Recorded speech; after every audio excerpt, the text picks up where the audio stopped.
Okay, we're going to try this once again. Hopefully, this time the comments work. So we'll let TikTok go ahead and do the notifications. If anybody can just send me a comment real quick, briefly, just type something in so that I know that the comments are working. We had a pretty big group here, and I didn't see a single comment. So I'm going to say, okay, hello. I do see that Chevy exhaust.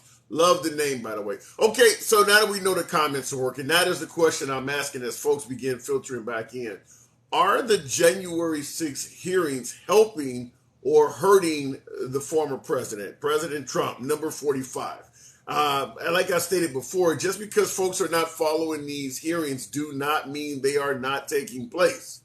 And regardless if you're watching, regardless if you already had your mind made up on January 7th, that there was no issue to even pursue Trump at all, these hearings are going to come to a conclusion, some form of judgment, regardless if you're watching them or not. So that's the question I'm asking is, do you believe the hearings are helping the president? Because some folks do believe that the way they're treating the president, or if the hearings are unfair in their opinion, is actually galvanizing supporters and will ultimately work in favor of President Trump and a 2024 campaign. And then, of course, others are suggesting that, it could start out with him potentially being banned from running up to and including him getting locked up.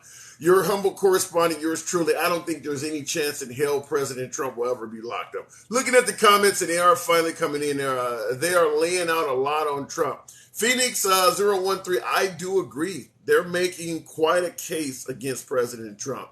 And what makes it unusually strong is because it is coming from most of the folks in his inner circle that he appointed personally. So the argument that the liberals are trying to, hang the guy or put him out to dry doesn't necessarily fit this argument, because most of the folks testifying against Trump are Republicans that he hired.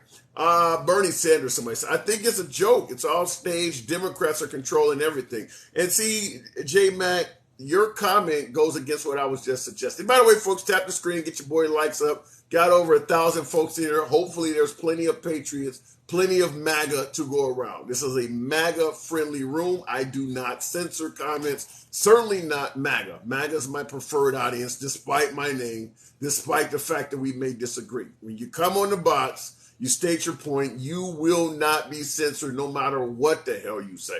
A lot of folks get on here and try to tear me a new one. I let them speak. We have civilized dialogue.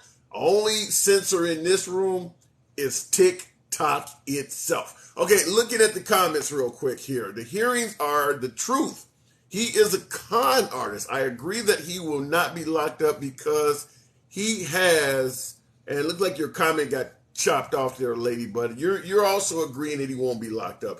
And I absolutely do not see Trump being perp walked, for the simple fact that I don't think it's safe to do so. I don't think it would be good for the country or any form of unity or any trust in our system at all. So Trump has freedom of speech, says drop step. Well, and I agree with you. Everyone has the right to freedom of speech or First Amendment rights. However, the case they're making against President Trump is akin to suggesting he yelled fire in a crowded theater, which we know is not protected free speech. That's what they're going after him with.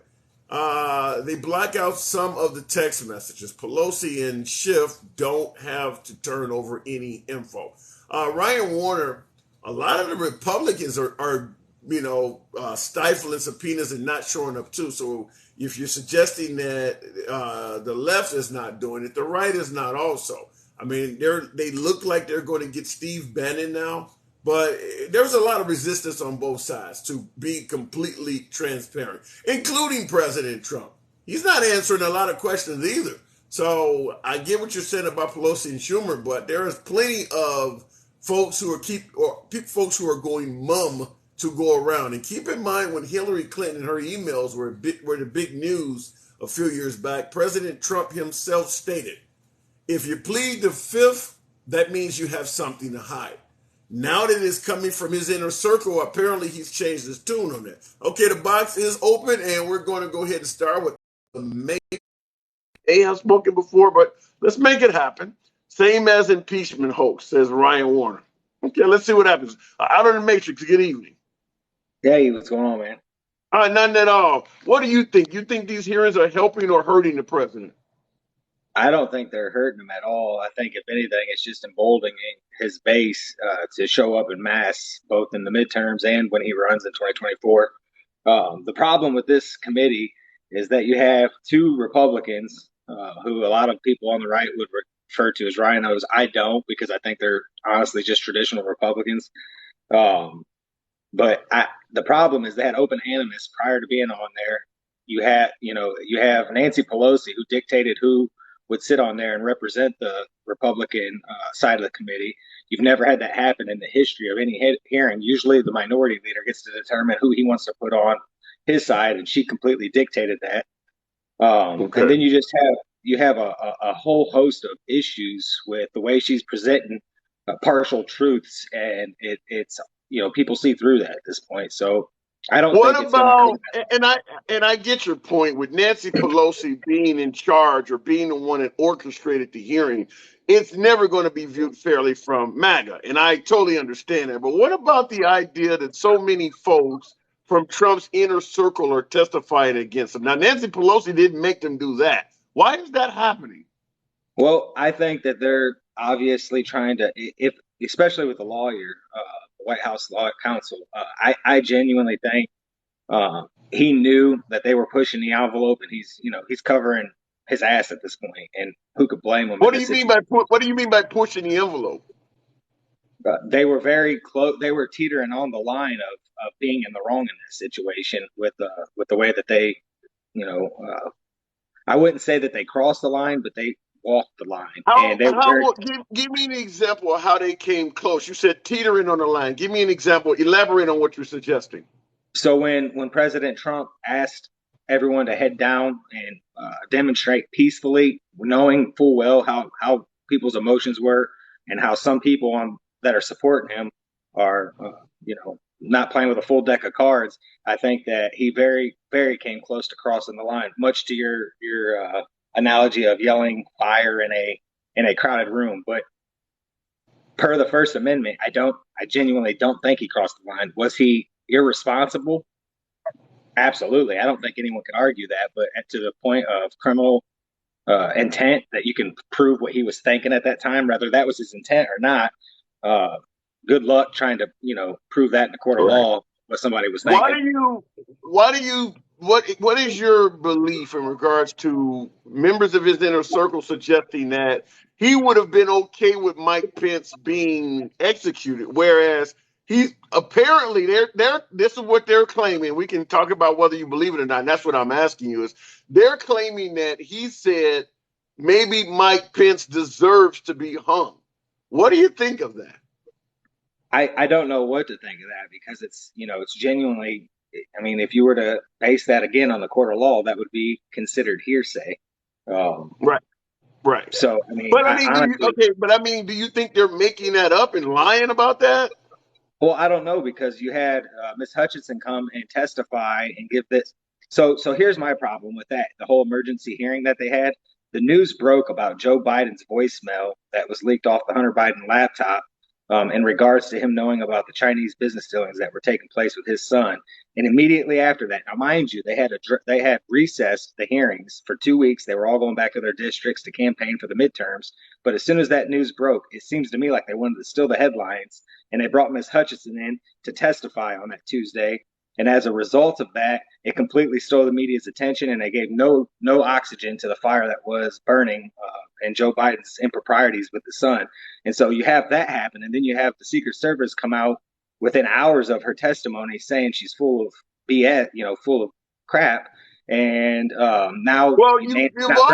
you've also had members of the Secret Service that have also disputed the other Secret Service folks who said she was full of crap. So there Can are you Secret Service folks who are verifying it as well. So I see a lot of people, and it's kind of frustrating, because it just goes to show how disengaged the American people are on a whole. They're not willing to look at both sides of the fence. But I see a lot of people in the comments saying that it's a conspiracy theory in regards to to Joe Biden's business dealings with his son. What I would suggest everyone in the comments to do is to go back and look at the 2019 Axios interview that Joe Biden did. And Axios is extremely left leaning. And they outright asked him what he knew about his son's business dealings. And he said, I knew nothing. He said, well, even Democrats in the interview, the guy says even Democrats are a little concerned because it seems weird. You're the front guy for, or the point man for the United States in regards to Ukraine. Your son ends up on this board making ludicrous amounts of money with little to no experience. Don't you want to get to the bottom of it? And he says, no, because I trust my son. Right. And he says he knew nothing about the business dealings. Then this laptop comes up, stuff starts coming off of it, and you got pictures of Joe Biden with the Ukrainian gas executive in 2014, around the time that Hunter joined the board at Burisma. Then fast forward to the whole Chinese deal where he went over there and pulled out $2 billion and made millions from Okay, managing. let me interrupt you. I get your point, and I've said before that I believe where there's smoke, there's fire on Hunter Biden, but I don't want to get too far off of what the topic actually is. I mean, we can convict Hunter Biden. There will be plenty of time to do this. Certainly, if the Republicans have a red wave in November. But right now, in regards to this subject, I don't want to go into the what about Hunter Biden. I understand Hunter Biden's situation. Go ahead. But no whatabouts whatsoever. I'm just addressing. I see a lot of the people on the left are acting as if there's no validity to the story, and then when I'm not. you look at that's fine. But you're talking to me, and I'm not acting like there's no validity. I believe with Hunter Biden, where there's smoke, there's fire. I'm just not talking about it right now. We've talked about Hunter Biden on these broadcasts a lot, and I've said it before that I truly believe that. But I've said the Hunter Biden situation while his dad is president is just like trying to impeach Trump while he had control of the Senate. It's not going to go anywhere, even if it's legitimate. His dad is not going to let his son go down, even if his son is guilty as hell, just like the Republican Senate will not let Trump go down, even if he's guilty as hell. But I understand. Go ahead.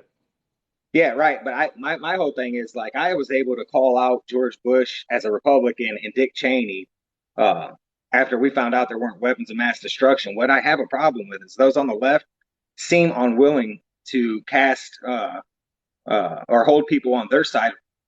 It's as if they're. Do you think? Okay, and I get you. Do you think that MAGA is holding Trump accountable, like you're talking about the left is not doing for their people? You really think MAGA folks are holding Trump accountable? No, I think a large faction of them are not, but here's the reason why. And I'm not saying it's a justified reason, but and I'm not trying to make excuses for the man, but when you look at how he was treated through his entire presidency, despite his agenda, his policies, and how those positively impacted all Americans, despite all that, he went through one trial after another. The man never slept, and he still produced for the American people. And it's so frustrating to me that maybe there is validity to some of the concerns of this January 6th, but you just stated them. You just said yourself that even though it may not be illegal, you just stated yourself, even from a supporter standpoint, that he came darn near close to crossing the line, even in your own eyes. So even you're admitting that he sent angry folks to the Capitol building, putting all of the Senate and Congress at risk. That's from you. So you can only imagine what his detractors might think.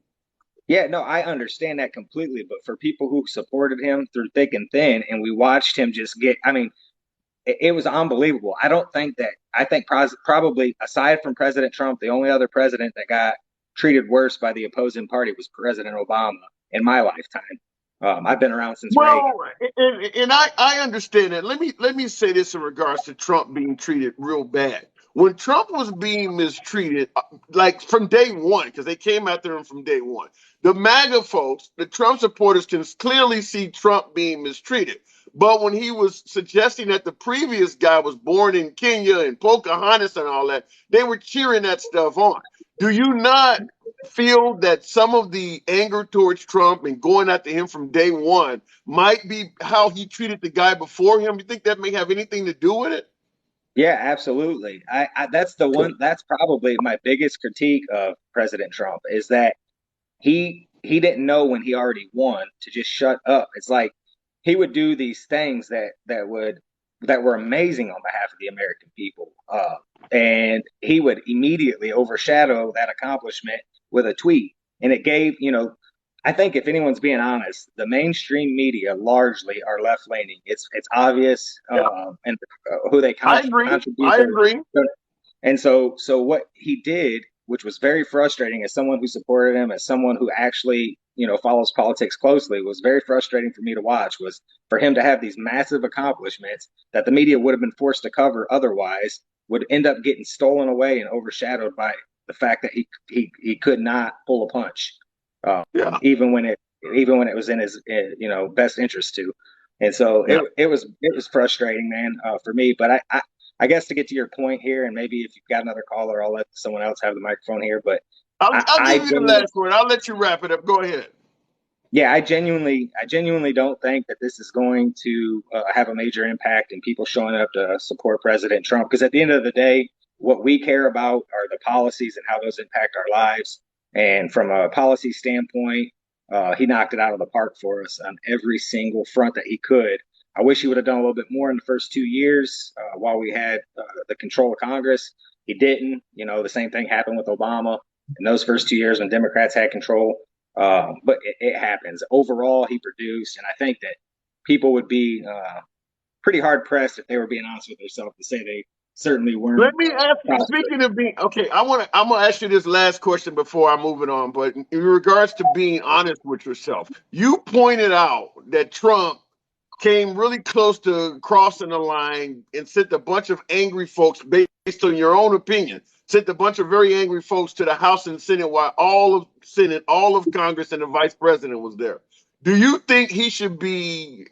Do you think he warrants a reelection, or nothing should have no consequences for that at all? Do you think he should have any consequences for doing that?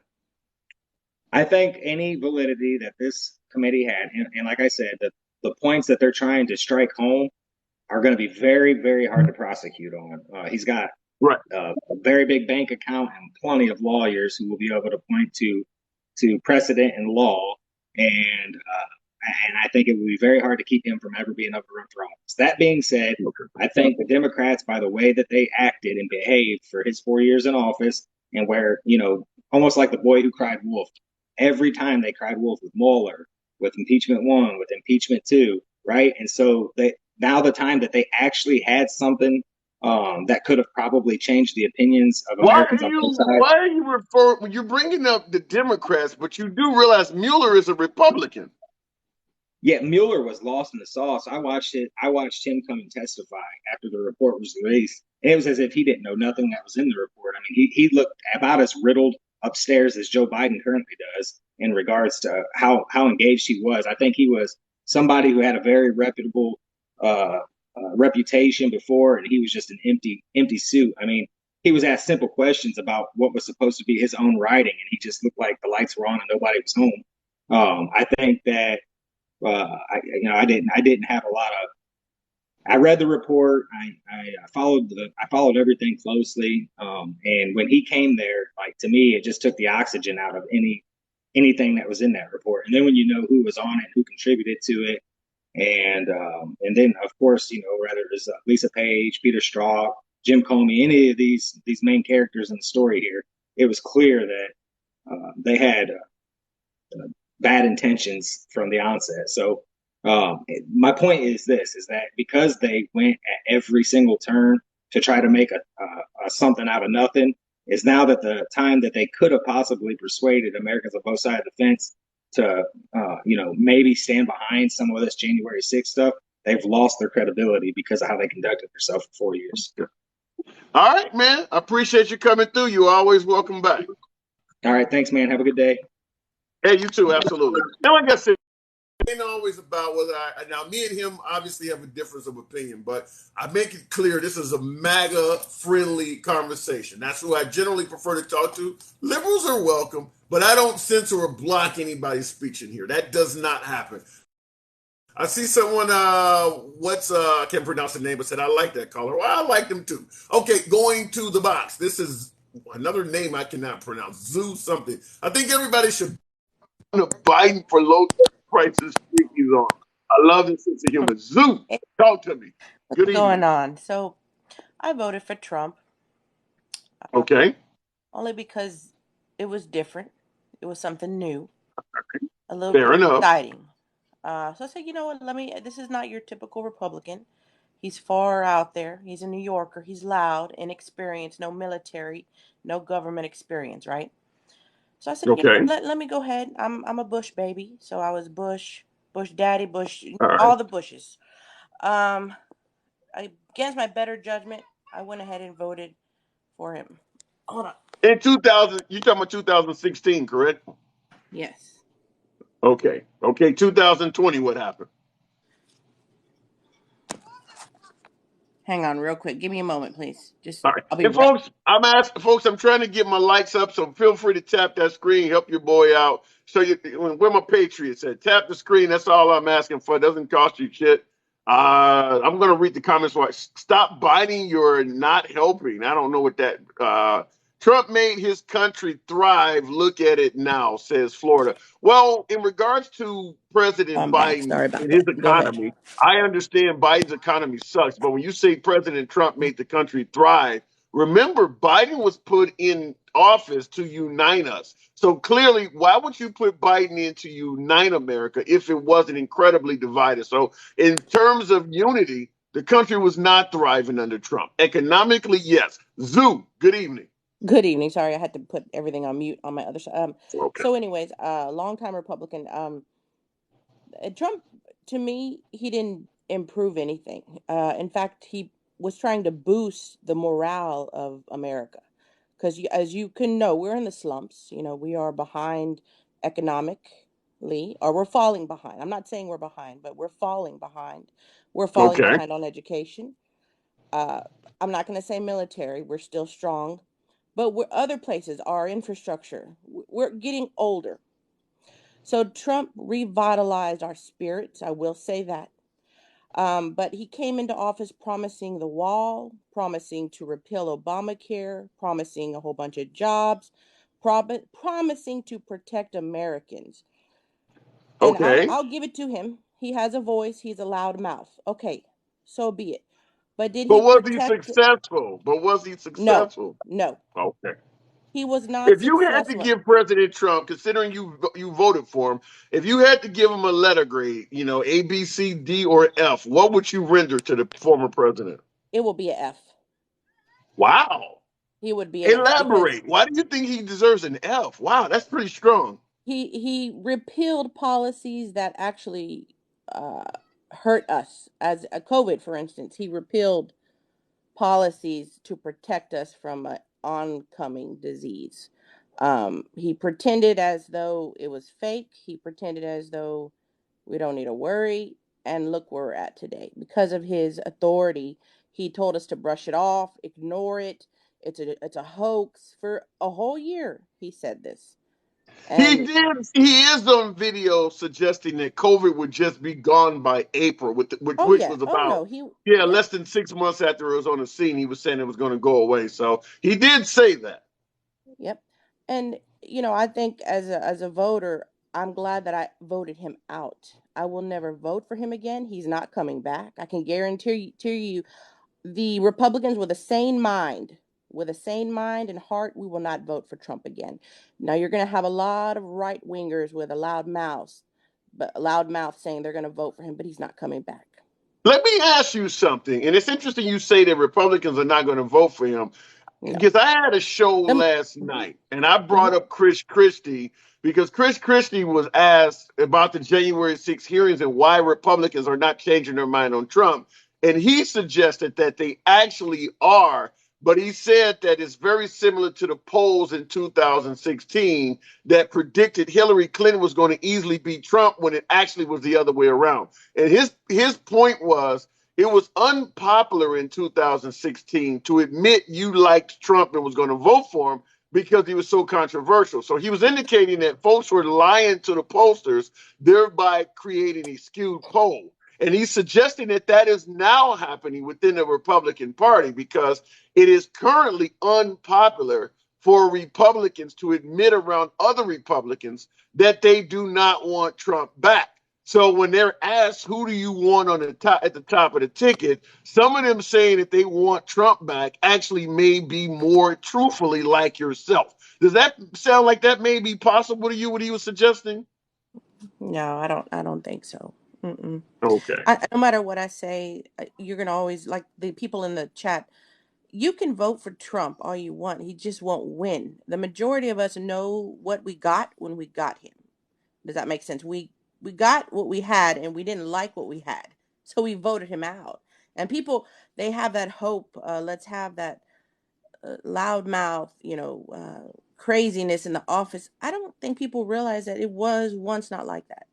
He was the Let me first person. okay. Let me ask you this. Let's just for shits and giggles. Let's say runs in 2024 and he does emerge victorious. What do you think America would be like with Trump back in office for a second term? Another 4 years of chaos and policies that are never going to get completed under him. That's what I'll say. Nothing is Wow. going to make a difference if he runs. He doesn't know how to navigate or run a country. He doesn't. He Why do really you does. think so many MAGA folks think differently, though? A lot of MAGA folks, I got people in the comments saying he's the best president of all time. I got a lot of folks who believe, in terms of top 5 presidents in American history, Trump is in that number. Some people put him at number 1. No, he has the spirit of an American, but he doesn't have the ability to run a country. That's what they're hoping on. They love the spirit of him, but that's not good enough to run a country. Yeah. Well, I don't think he. Okay, let me say this. Even as a liberal, and I'm definitely to the left, I don't think he was an F. I think the economy and things like that under President Trump were not that bad. Now, clearly, he inherited a pretty good position from President Obama, but he didn't make it get worse in terms of the economy. Now, division and chaos, yeah, he was terrible in those areas, but I thought an F was a pretty strong grade. So you obviously really didn't like the man. So who would you No. see as a decent choice for 2024, being a conservative? Ooh, that's a good one. I'm in the fence right now. I like Newton. He's a Democrat. Right now I'm still open. I know I'm still open to what I'm gonna do. Okay. All right. And But yeah, you I voted for. enjoy your live. I'm gonna keep listening, but I just, I'm a sane person. I'm not out here yelling and screaming. Yelling and screaming is not gonna get him to win. And people fail to realize that you can scream all day long. Trump will never win again, and people they don't want to believe it. But I guarantee you, he will never run or win again. Now he's gonna Wow. push people. He's gonna pawn people to persuade, but he's not going to run. So I'm going to step off. I'm going to keep listening. Okay. Hey, well, you're welcome back anytime. It was always a Okay. good talk. Thank you Enjoyed so that. much. Okay. All right. Listen. And I see somebody said she's a Democratic plant. Hell, I get referred to as a Republican plant, and I am that. That is something I am not, but I get that all the time. Keep tapping that screen. I do appreciate that, you guys. And I see her in the comments. Looking at before I go right back to the box, I agree. Never again says Cooking Fiend. So some of you guys actually believe Trump would never. What about the January 6th hearings? That is what we're talking about. Do you believe that those hearings are helping or hurting the former president? That's what the topic is. I'm going to go right back to the box and we'll talk to Vass, see what Vass has. I mean, because a lot of folks believe these hearings are actually helping him, helping supporters. What about you, Vass? You think it's actually. Do I think what? Do you believe the January 6th hearings, whether you're watching them or not, do you believe they're actually helping Trump or hurting him for a 2024 resurrection in office? Well, for the people that don't, care, it doesn't matter. For people that, it's hurting him for people that actually care. You see what I'm saying? People that was like, What do you? Okay, elaborate. Give me your explanation when you say people that actually care. Explain what you mean. well, like say the people in these comments, they really don't care. You know what I'm saying? Trump's gonna win and we don't care about they'll say that this is fake. It's they got the people that's testifying is getting paid. They'll say that it's a diversion and all of this. So they don't really care. Now, you Yeah, got people. I have an issue with that. And I was talking not the last caller, but the guy before that. I do have an issue with folks believing that every single person that criticizes Trump is a rhino getting paid, a Yeah, Democratic plan or something. It's gotten to the point where it's just you ridiculous. really do not have freedom of expression in regards to Trump. If you say something negative about him, you're a rhino. You're not genuine anymore. And that to me seems to be taking away a lot of Republicans' First Amendment rights. Yeah, yeah, because they can't get elected, and they only in there to get the votes, so they not gonna say nothing instead of just being real, because they got people that's holding them hostage with votes. Wow. That's what, like, the Yeah. people in the comments, they pretty much holding them hostage with the vote, because they'll say, "Well, we'll see," and then they'll all get together, and you got a clan of stupidity and A and clan of stupidity. That is a new term for your ass. A clan of stupidity. That's the first yeah. time I've ever heard of that. That's what they got, a clan of stupidity, and he's lying. They're all lies. And you be like, dog, everybody. So you don't trust the FBI, you don't trust the CIA, you don't trust nothing. Why are you here? Leave. Well, let me, in regards to that statement, you make a good point because I've asked a few folks. One of my main questions I often ask is why are there so many Republicans? Take the liberals out of the picture. You're not supposed to trust liberals. I get that. But for the MAGA folks, I always ask, why do you believe there's so many Republicans that Trump gave jobs personally going against him? And they say the same thing. It's plants, it's all of this stuff. Yeah. And yeah, I have to ask, like, if you believe all of these folks are plants and they're in his inner circle, if Trump really did do something wrong, let's just say for shits and giggles, he actually did something wrong, who could tell you and have you actually believe it? You don't No trust one. anyone. No So one. who can give you Wait you? a minute. He told you on Oprah. Oprah said, if you was to run, what party would you run with? He He said, said, I identify as a Democrat. no.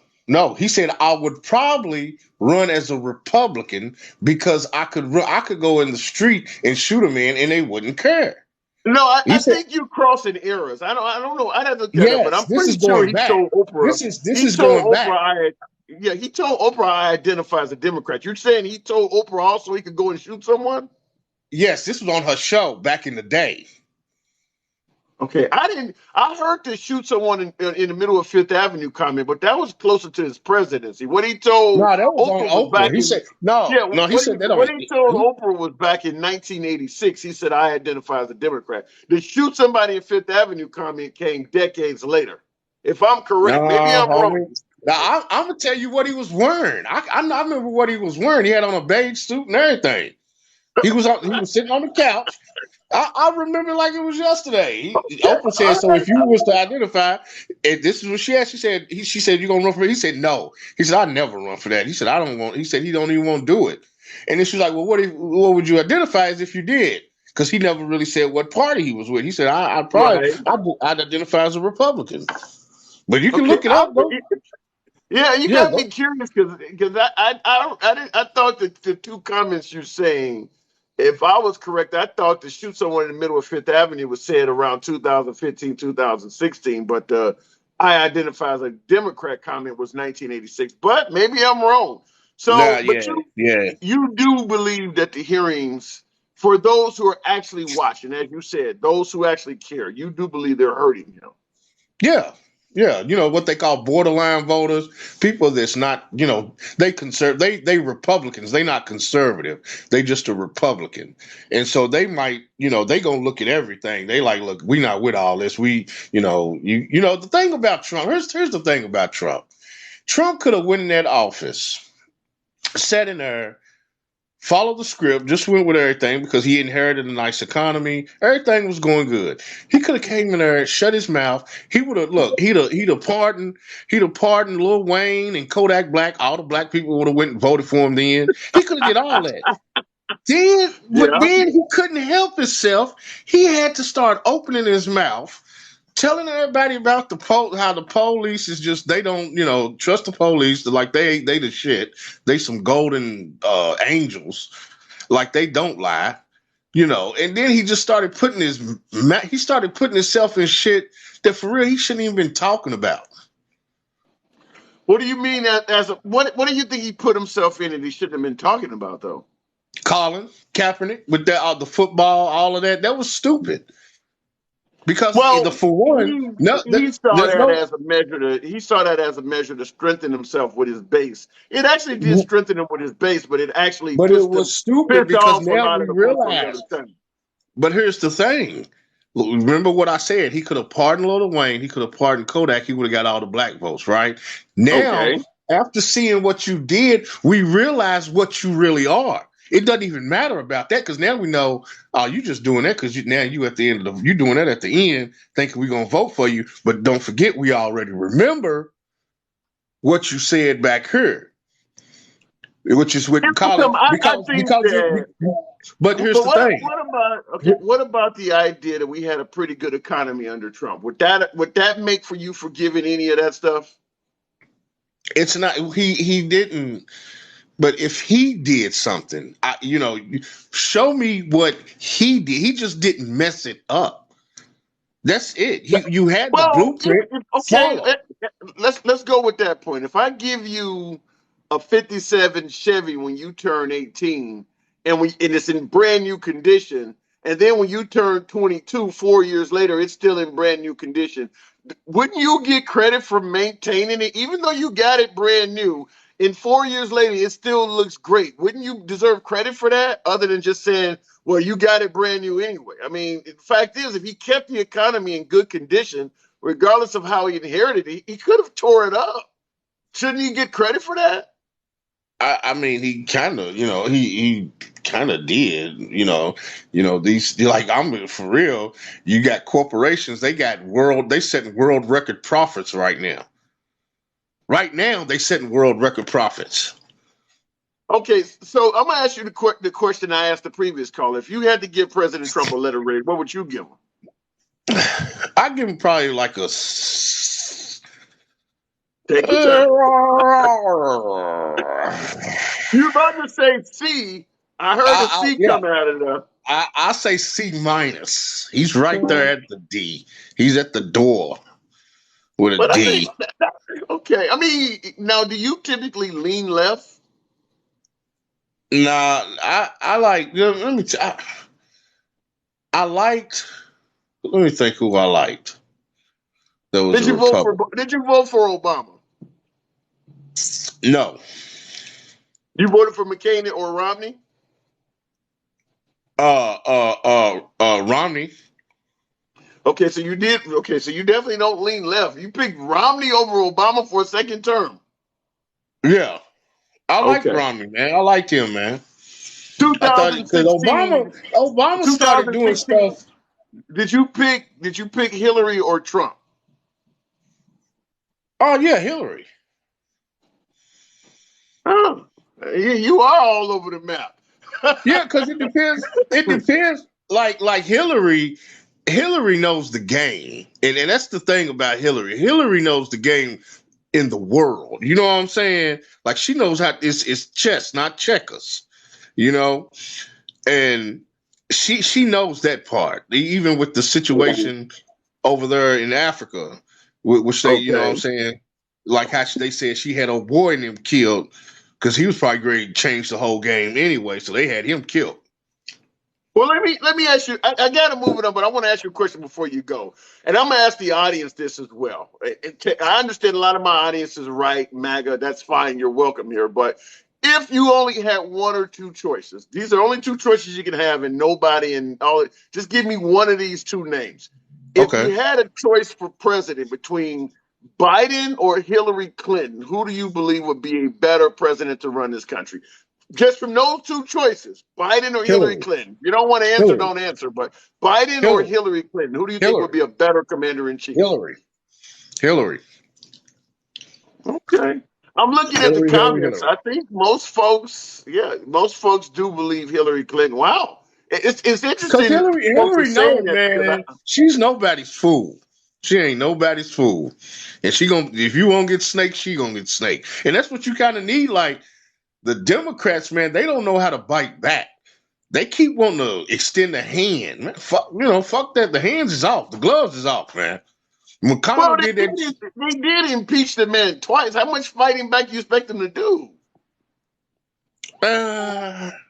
Trump probably told him to do. I don't know. But you know what? But who? Wait a minute. What'd you say?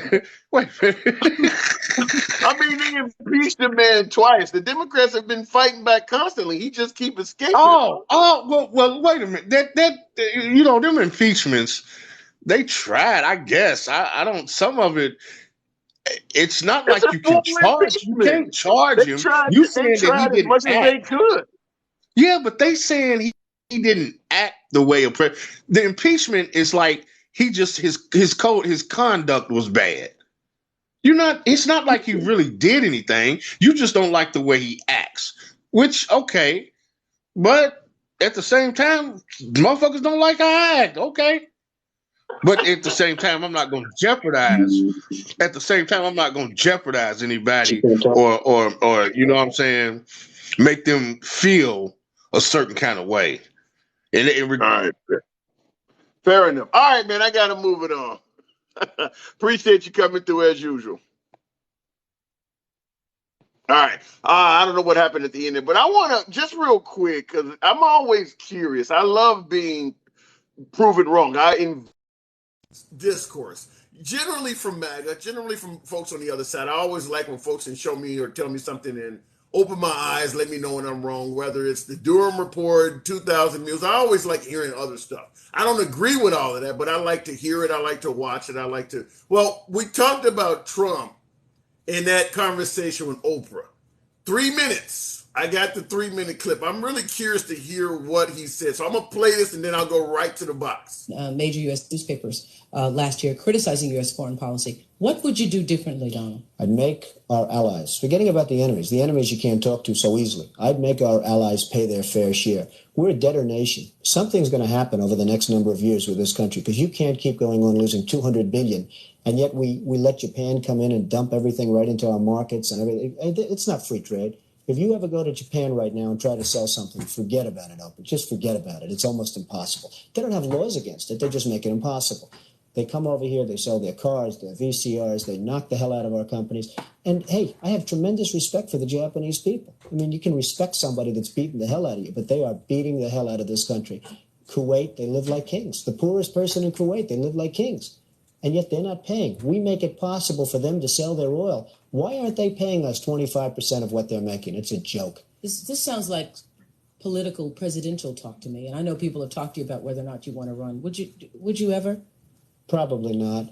But I do get tired of seeing the country ripped off. Why would you not? I just don't think I really have the inclination to do it. I love what I'm doing. I really like it. Also, it doesn't pay as well. No, it doesn't. But, I just probably wouldn't do it, Oprah. I probably wouldn't, but I do get tired of seeing what's happening with this country. And if it got so bad, I would never want to rule it out totally because I really am tired of seeing what's happening with this country, how we're really making other people live like kings and we're not. What do you think of this year's presidential race, the way it's shaping up? Well, it's going to be very interesting. I think that probably George Bush has an advantage in terms of the election. I think that probably people would say that he's got like that little edge in terms of the incumbency, et cetera, et cetera. But I think Jesse Jackson's done himself very proud. I think Michael Dukakis has done one hell of a job. And George Bush has done a hell of a job. They all went in there sort of as semi-underdogs, including George Bush, and they've all come out. I think people that are around all three of those candidates can be very proud of the jobs they've done. You've said, though, that if you did run for president, you believe you'd win. Well, I don't know. I think I'd win. I tell you what, I wouldn't go in to lose. I've never gone in to lose in my life. And if I did decide to do it, I think I'd be inclined. I would say that I would have a hell of a chance of winning because I think people, I don't know how your audience is, but I think people are tired of seeing the United States ripped off. And I can't promise you everything, but I can tell you one thing. This country would make one hell of a lot of money from those people that for 25 years have taken advantage. It wouldn't be the way it's been, believe me. That was good. And I will say, like a lot of folks pointed out, but he didn't have a tan suit on. I saw people saying that. But I held up the Trump was right hat because a lot of things he said turned out to be right. Now, he didn't say nothing about shooting somebody in the middle of Fifth Avenue. And he also didn't say anything in that particular piece about identifying as a Democrat. But I do believe he did say that. I have to look that up. But he said a lot of things that, as far back was that, and you look at the video, you can see he's a very young man back then, that resonates even to this day, even 4 years after he served.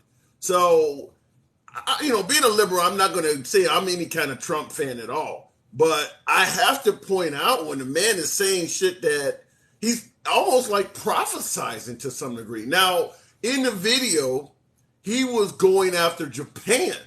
Now, clearly now it's China.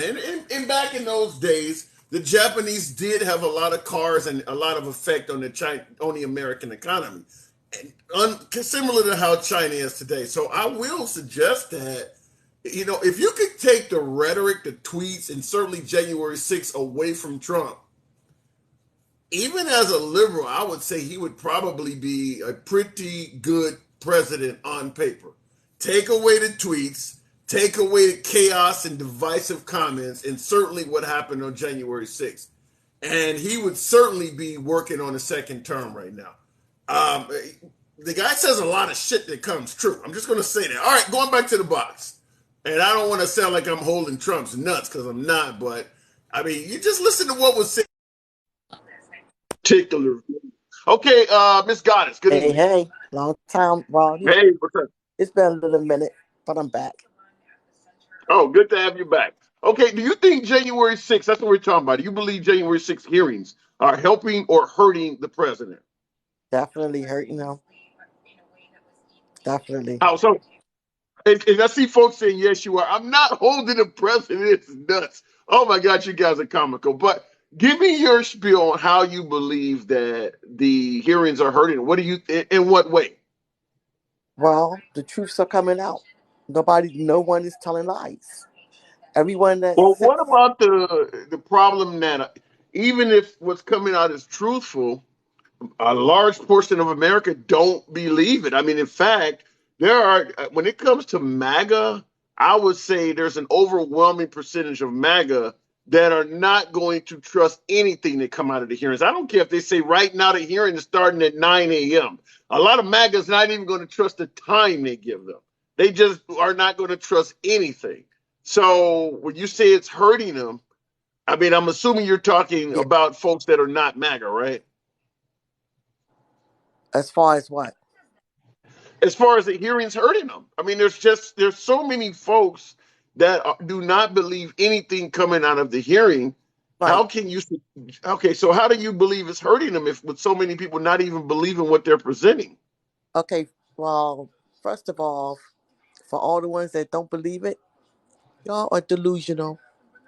It's like you're in so denial. Just sit and just watch the hearing.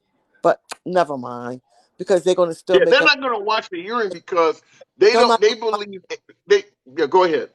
They're not going to watch it because they're so delusional.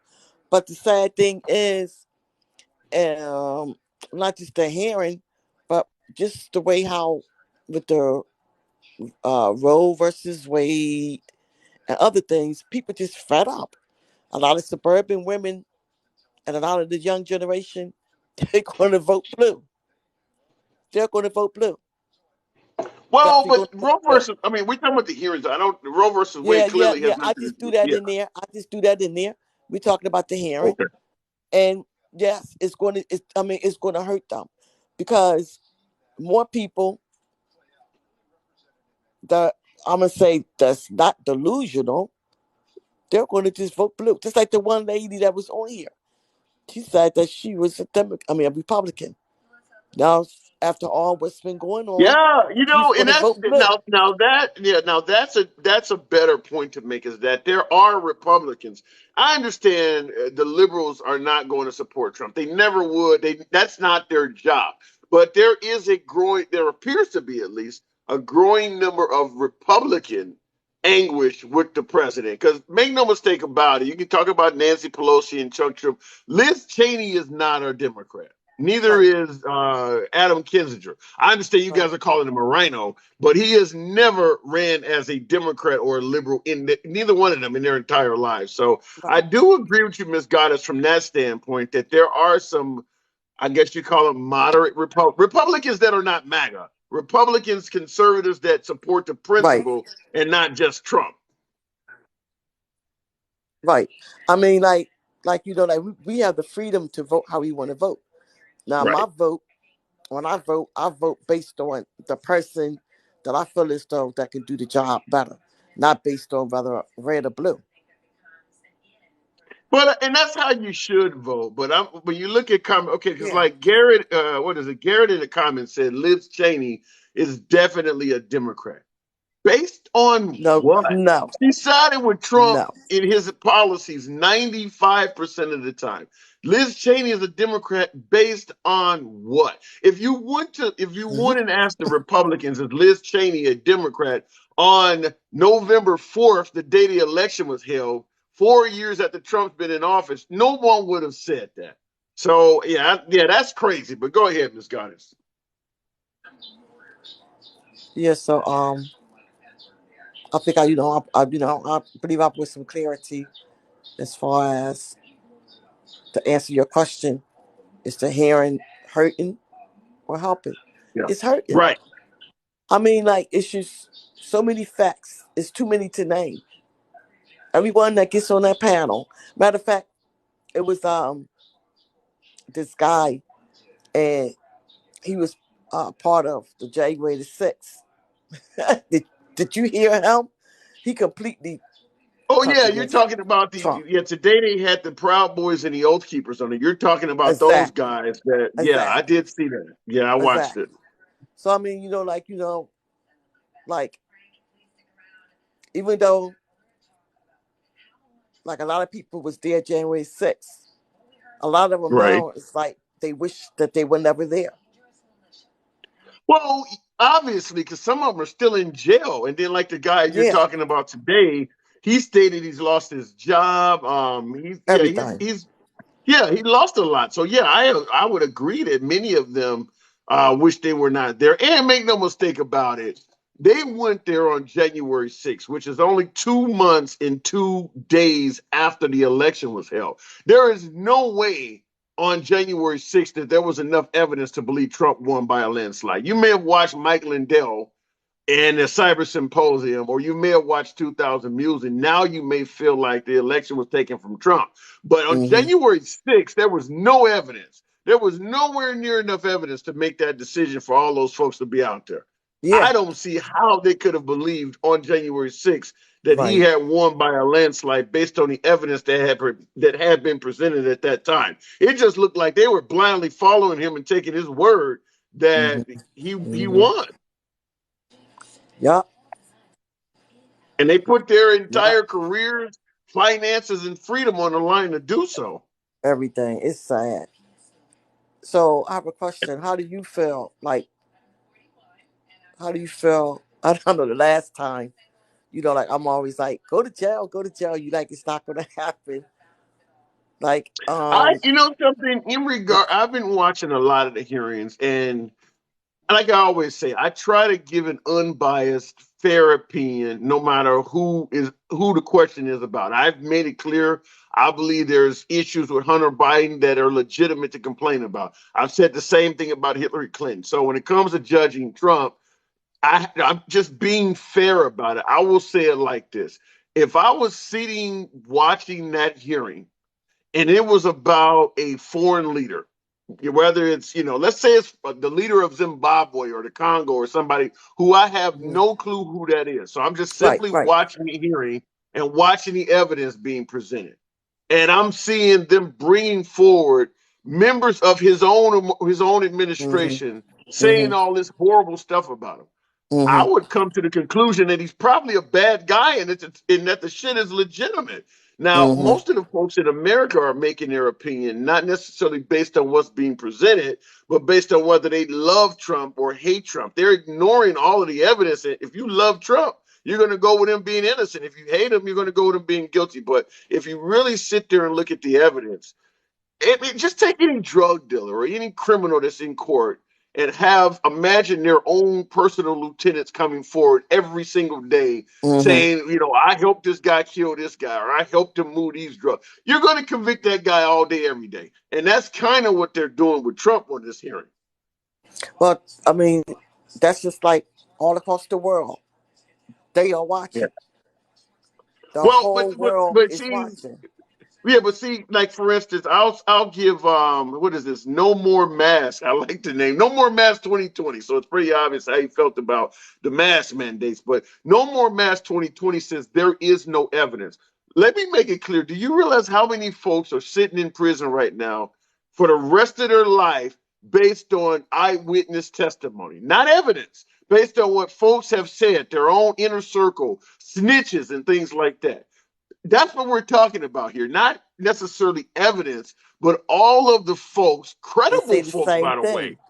Yeah, very, very credible, corroborated statements Mm-hmm. where one credible person makes a statement and then another credible person backs that statement up. That would get you locked up all day, every day in most courts across America. That is what Yep. they're doing to Trump. Okay, I have another question. Sure. Did you hear about Trump had to do he had to testify for New York? I know New York is after him for tax fraud. I didn't hear that he has to Yes, it testify came up. anything. Yes, Google it. Wow. Google it. Yeah, something that like I've told you before when you've asked me in previous conversation, do I think he's ever going to face incarceration? My answer is still no. I believe the Democrats' primary goal is to ensure he is Don't done happen with again. American politics. If they can keep him out of American politics, that I believe would be a win for them. I don't think they expect him to be locked up. And I think that looking at what's starting to come out, I believe they will ultimately succeed in that. I'm starting to more and more feel like they're with you because I was looking at Biden and his performance and his poll numbers being terrible and suggesting that if Trump runs, he has a good chance against Biden. I'm Yeah, starting to think true. there will not be a Trump 2024 campaign. I think that with so many arrows, for lack of a better word, with so many arrows flying his way, one of them is going to strike him. Folks talk about these double impeachments and all of that going after him since day one. Well, they're still going after him. And eventually somebody is going to get through. Trump has been involved in a lot of stuff. I mean, I understand my audience believes he's 100% innocent on all of this stuff, but just like with Al Capone or Teflon Don, eventually one of these folks are going to get through and stick something on him. And I believe that they're probably at this point, if I was a betting man, I'm starting to say that the chances of Trump not being allowed to run in 2024 is getting near the 50% mark. I feel like this. Like he need to be made of example of that. Look, a crime is a crime. I don't care who you are. He need to sit under the jail. He's no higher than no one else. I Lock don't his think that's going to behind happen. up. I don't think he's going to get locked up. I don't think he's going to get locked We up. But honestly, there, honestly, we don't know how this is going to turn out. We really don't know true. how. He still have to face New York, and he still have to face Georgia. I think Yeah. Georgia. I think if anything, Georgia going to get him. Did they wrap up things in Arizona? Because Arizona was talking about something on him too. Lord, I didn't even hear about that one. Yeah. Like he have. He have more negative things against him than positive. And like people. Like I'm not bad mouthing people, but like on their defense, they felt like, oh, leave Trump alone. He's innocent. Y'all just picking on him. Just leave him alone. Like, how delusional can you be? So the whole world is picking on Trump. The whole That's what they world. believe. Yes, that is. They Yes, they really, do really believe that the believe. whole world is doing that. Yeah, yeah. And Well, I just think for the better of this country, um, do what you have to do. I feel as yeah. though I don't care if it's 5 years. He's not too old to go to jail. If Bill Cosby He's went to jail, 78. He is 78. so Bill Cosby was 82 when he went to jail. Good Put him point. in Okay, jail. all right. I'll give you that. I Put will him in give you that. jail. That is I don't true. care. That is I true. don't care if it's 5 years. That'll go Wow. fast. Time is Wow. flying, though. He'll be 82. He'll be almost Biden age when he get Oh out. my God. Oh He my should God. he should have to go to jail for some time. Oh my! I don't think it's going to happen. Do you not see my point that it would be unsafe? I see somebody in the comments even said You maybe say it's that time for. every time. I don't care, Mr. Handsome. Look, look. Put the body bags out there this time. If they want to act a fool, because like, okay, what I think, okay, all right, this is only what I think, right? Okay, so let's say hypothetically they decide to lock them up. It's gonna already be put. Everything is gonna be put like enforced. So they're gonna prepare for the worst.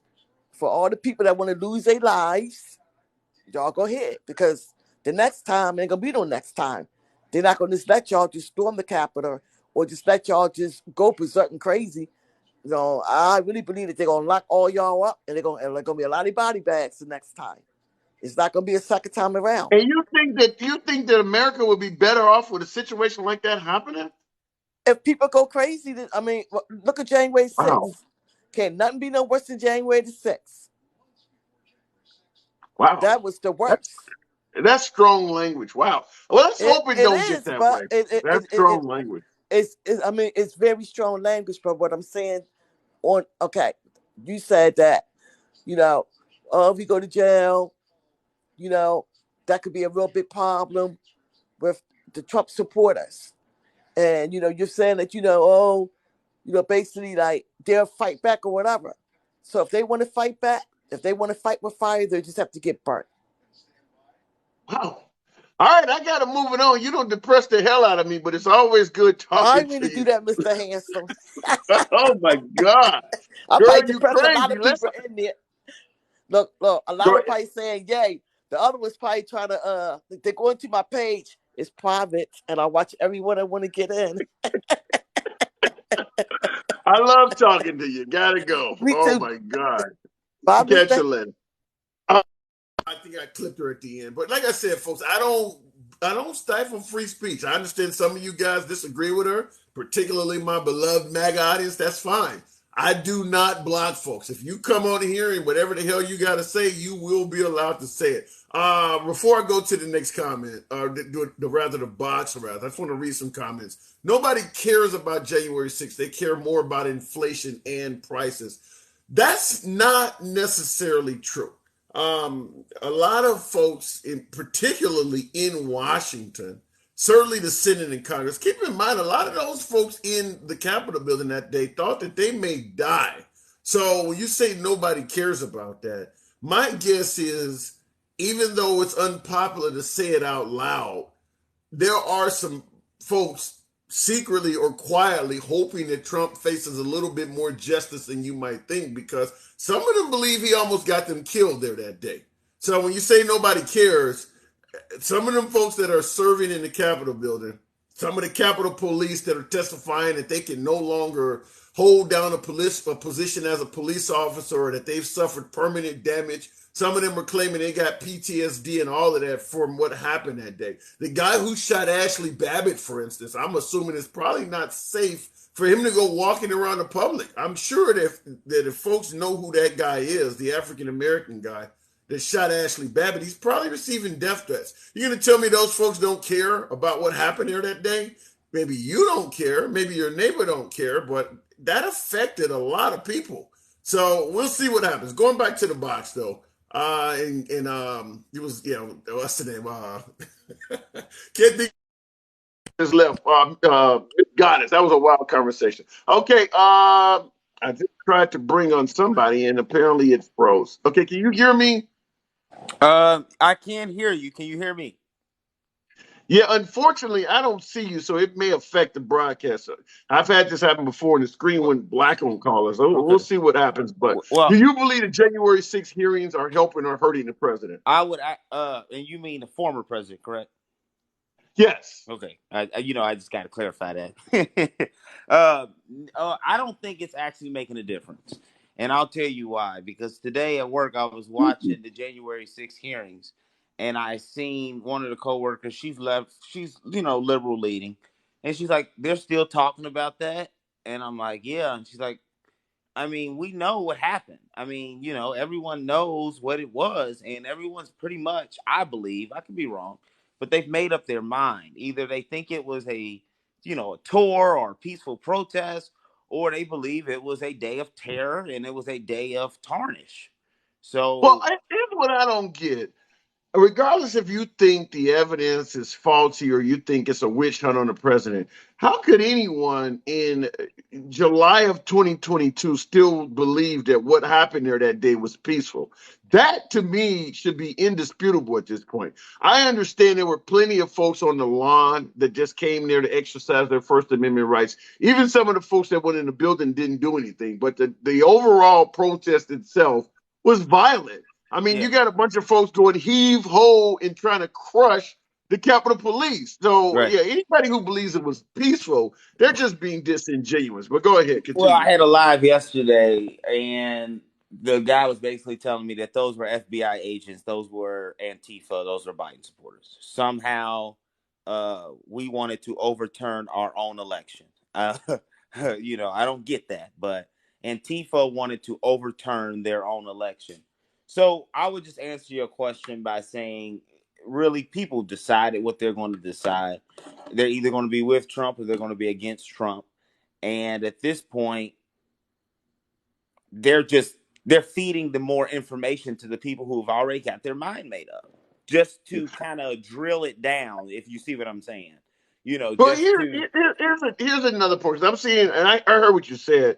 Folks in the comments are suggesting that the FBI played a integral part in going against the president. They're suggesting that some of the protesters were FBI plants, et cetera, et cetera. And my first response is, if you don't believe the FBI, you don't believe the CIA, you don't believe the Capitol Police, who is getting you to believe the FBI planted these folks? Who is getting you to believe Antifa was present there that day?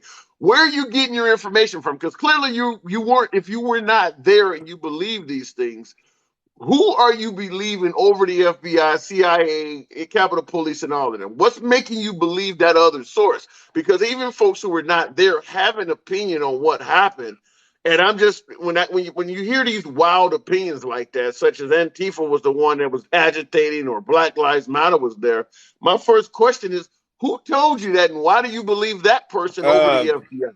I'm not sure if President Trump actually said it was Antifa or said it was FBI, but I think he said something to the point that those aren't, his people wouldn't do that. They wouldn't beat police with the Blue Lives Matter flag.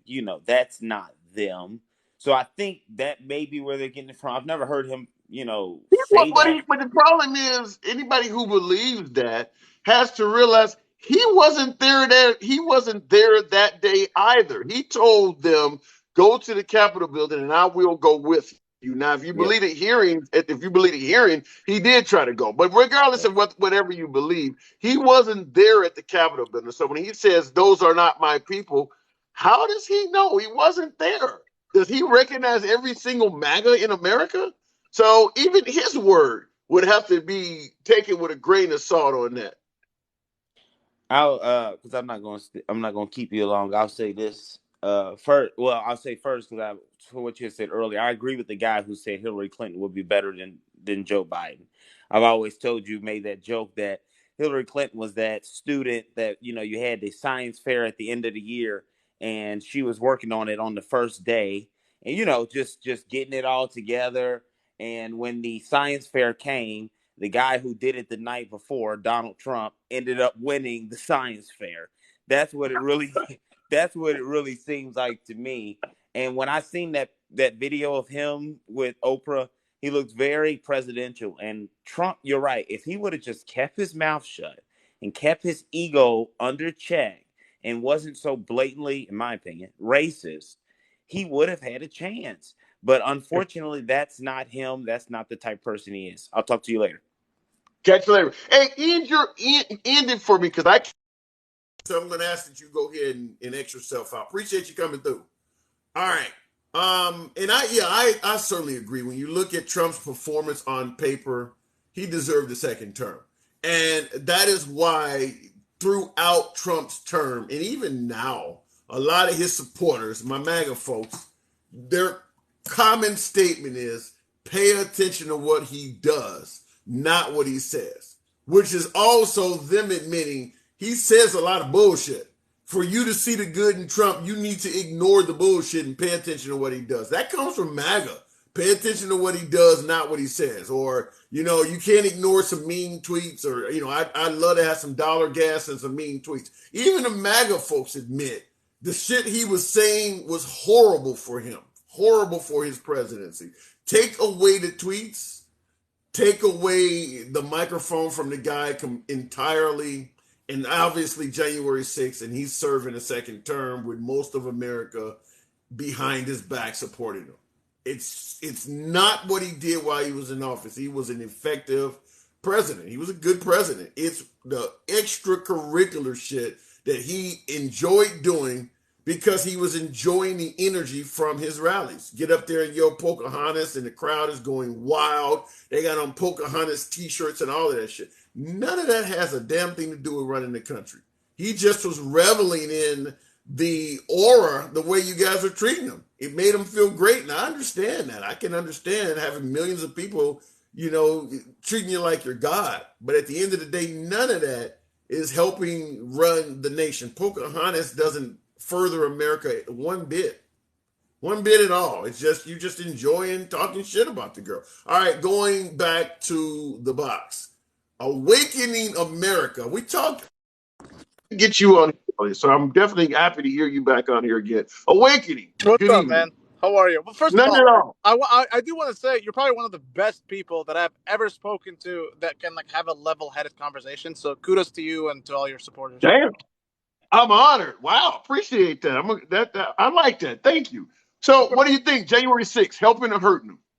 Yeah, so I think it's actually helping for the simple reason that you asked a very important question earlier on. I want to jump on and talk about it. Why do people think that Trump is one of the greatest presidents? In my opinion, at least, I think he's one of the greatest presidents of modern day history, period, undisputed. Right? Okay, when you say modern day history, you think he was better than JFK? No, I would say not JFK, but definitely Reagan. I would say I would challenge him with Reagan. Definitely challenge him with Obama, Clinton, Bush, obviously, Biden, potato. JFK has a little special place in my heart because he was a Democrat that I really respected and looked up to. So I would say not JFK, but I would compare him probably to Reagan. I can make some pretty good analysis of why I think so. Okay, and that's where we're about to go right now. Ronald Reagan won 49 out of 50 states electoral college version. Wise. He also is the author, or known as the president that defeated the Soviet Union. Gorbachev tear down this wall. Give me something that President Trump did that 25, 30, 40 years from now we'll be talking about. Something positive that Trump did that we'll still be honoring 40 years from now. Yep. You and I on this live right now talking about politics and the whole nation with a great consensus is now more involved in politics. Trump is not just simply a president who just got in there 4 years and left. Trump is way bigger as a symbol and as a personification of the people that could not have their voices heard in represented government, right? So what do I mean by that? Well, I look at this dude, right, in 2016, where everyone shat on him, everyone made fun of him, right, including Republicans, Democrats, and he was the underdog, undisputed the underdog, right? And then I hear things like, Obama saying, he's going to get us into a war with North Korea. And I'm like, oh, shit, this guy's crazy. Then the dude gets in, trolls a dictator, walks on his soil. Okay, 40 years from now. Give me something they're going to be talking about, though. Yeah, the destruction of the uniparty and the establishment perception of the democracy we are alluded to have, as well as the fabrication of media that is encapsulating this country and the rest of the world. That was complicated as hell. Let me see if I can understand what you just said. Okay, yep. You're giving Trump credit for the staff. I don't state that again. I'm lost. You got to clear that up a little bit. Yep, I give Trump the recognition to get in office and expose the uni-party GOP DNC collaboration and expose the media for what it is, just a bunch of propaganda tools with special interests in office. Okay, so you believe he exposed the Democratic Party working with the Republican Party? He exposed what the GOP is and what the DNC is for what they are at face value, including people like Mitt Romney, Mitch McConnell, the GOP complex, which is just nothing short of the DNC, with just different styles of speaking things publicly. Okay, so what his exposure, other than just telling us it happens, it's like saying your neighbor is a drug dealer and you find out he actually deals drugs. But if he's not arrested or anything, what good came out of it? So I'm asking you, he exposed it, but what good has come out of that? They're still doing it. Well, so again, I want you to look at how many people within the last 15 to 20 years are now engaged in politics simply because that Donald Trump got into office. That is a one big contributing factor, that he got people, Okay. right? It doesn't matter if you support him or you don't support him. It's the simple fact that he got people engaged to understand how our political system runs on America. How is DC controlled? Who controls DC? Who pushes in the GOP and the DNC talking points? How are elections working? Okay, okay, let me give you my, I don't know if I quite agree. I do agree that because of Trump, a lot more people are involved in politics, but I don't believe it's because of his action of exposing people. I believe it's because he's divisive and he's angry, and there's people who really like him and people who really hate him, which has energized both sides to come out to vote. I don't think it has anything to do with the exposure stuff you're talking about, but maybe I'm wrong. I don't think the liberals, for instance. I'm gonna list you. I'm gonna list you a couple of, I don't know, like 10 things real quick, and those 10 things to me is enough exposure to at least say that like, he single-handedly was able to like go into war with the media, right? Russian bounty story, tear gas peaceful protesters, called Mexicans rapists.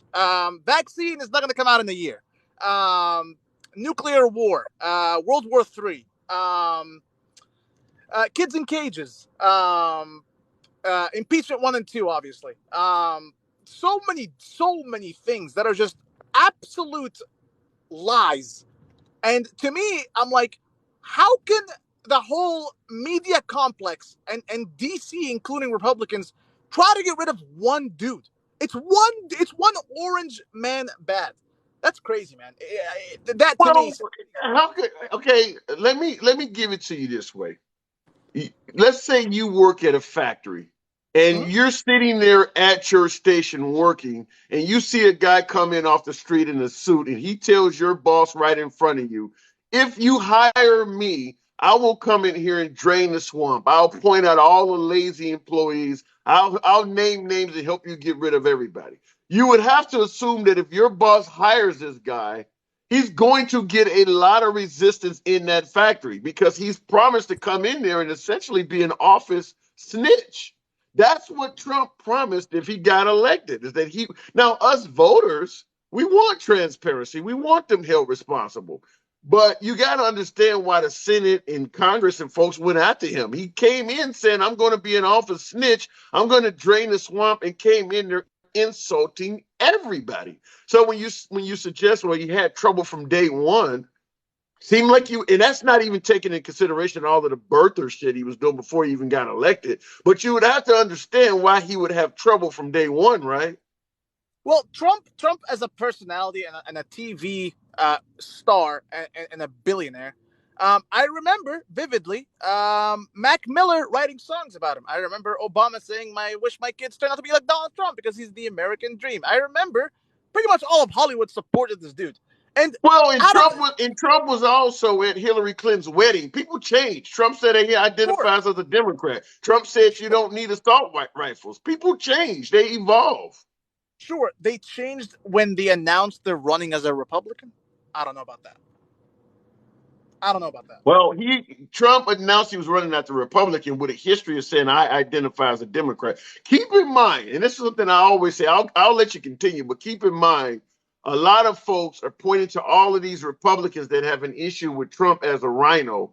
they're calling all these Republicans that have an issue with Trump, they're calling all of them rhinos, like the Liz Cheney's, the Mitt Romney's, Mitch McConnell. They're all rhinos. None of those folks have a history of stating they identify as a Democrat. Trump is the only one that actually is on record saying he identifies as a Democrat, is on record passing laws limiting bump stocks and talking about fighting with the NRA. Trump is the one that's actually done that. Yet they're calling all of these lifelong Republicans rhinos, and for some reason looking at Trump like he's a true Republican. Does that make any sense to you?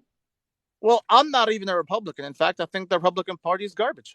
So this is the whole point in what I'm trying to get you at, right? So Trump was not just like a Republican. Trump was a very common sense like president. I would put Trump like I don't even know like what I would like label him in terms of like the political party. Maybe it's the Republican Party that like he most aligns with, but like also like he went against the Republican Party platform multiple times because I think the GOP is trash. I genuinely believe both parties are trash.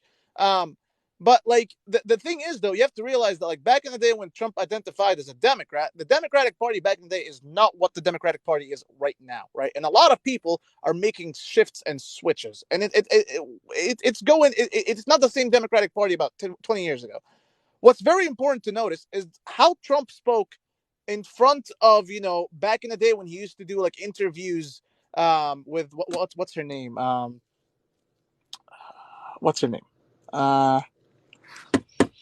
He used to do interviews with a very famous TV personnel. I mean, he's done interviews with everybody. It's Trump. No. A very specific person everyone knows. Oprah. Winfrey? Yes. Oprah. You listen to what this dude said about 30 to 40 years ago about the Middle East, about our economy, about our foreign affairs. I just played that. Yeah, I just played that 3-minute tape on this broadcast about 10 minutes ago.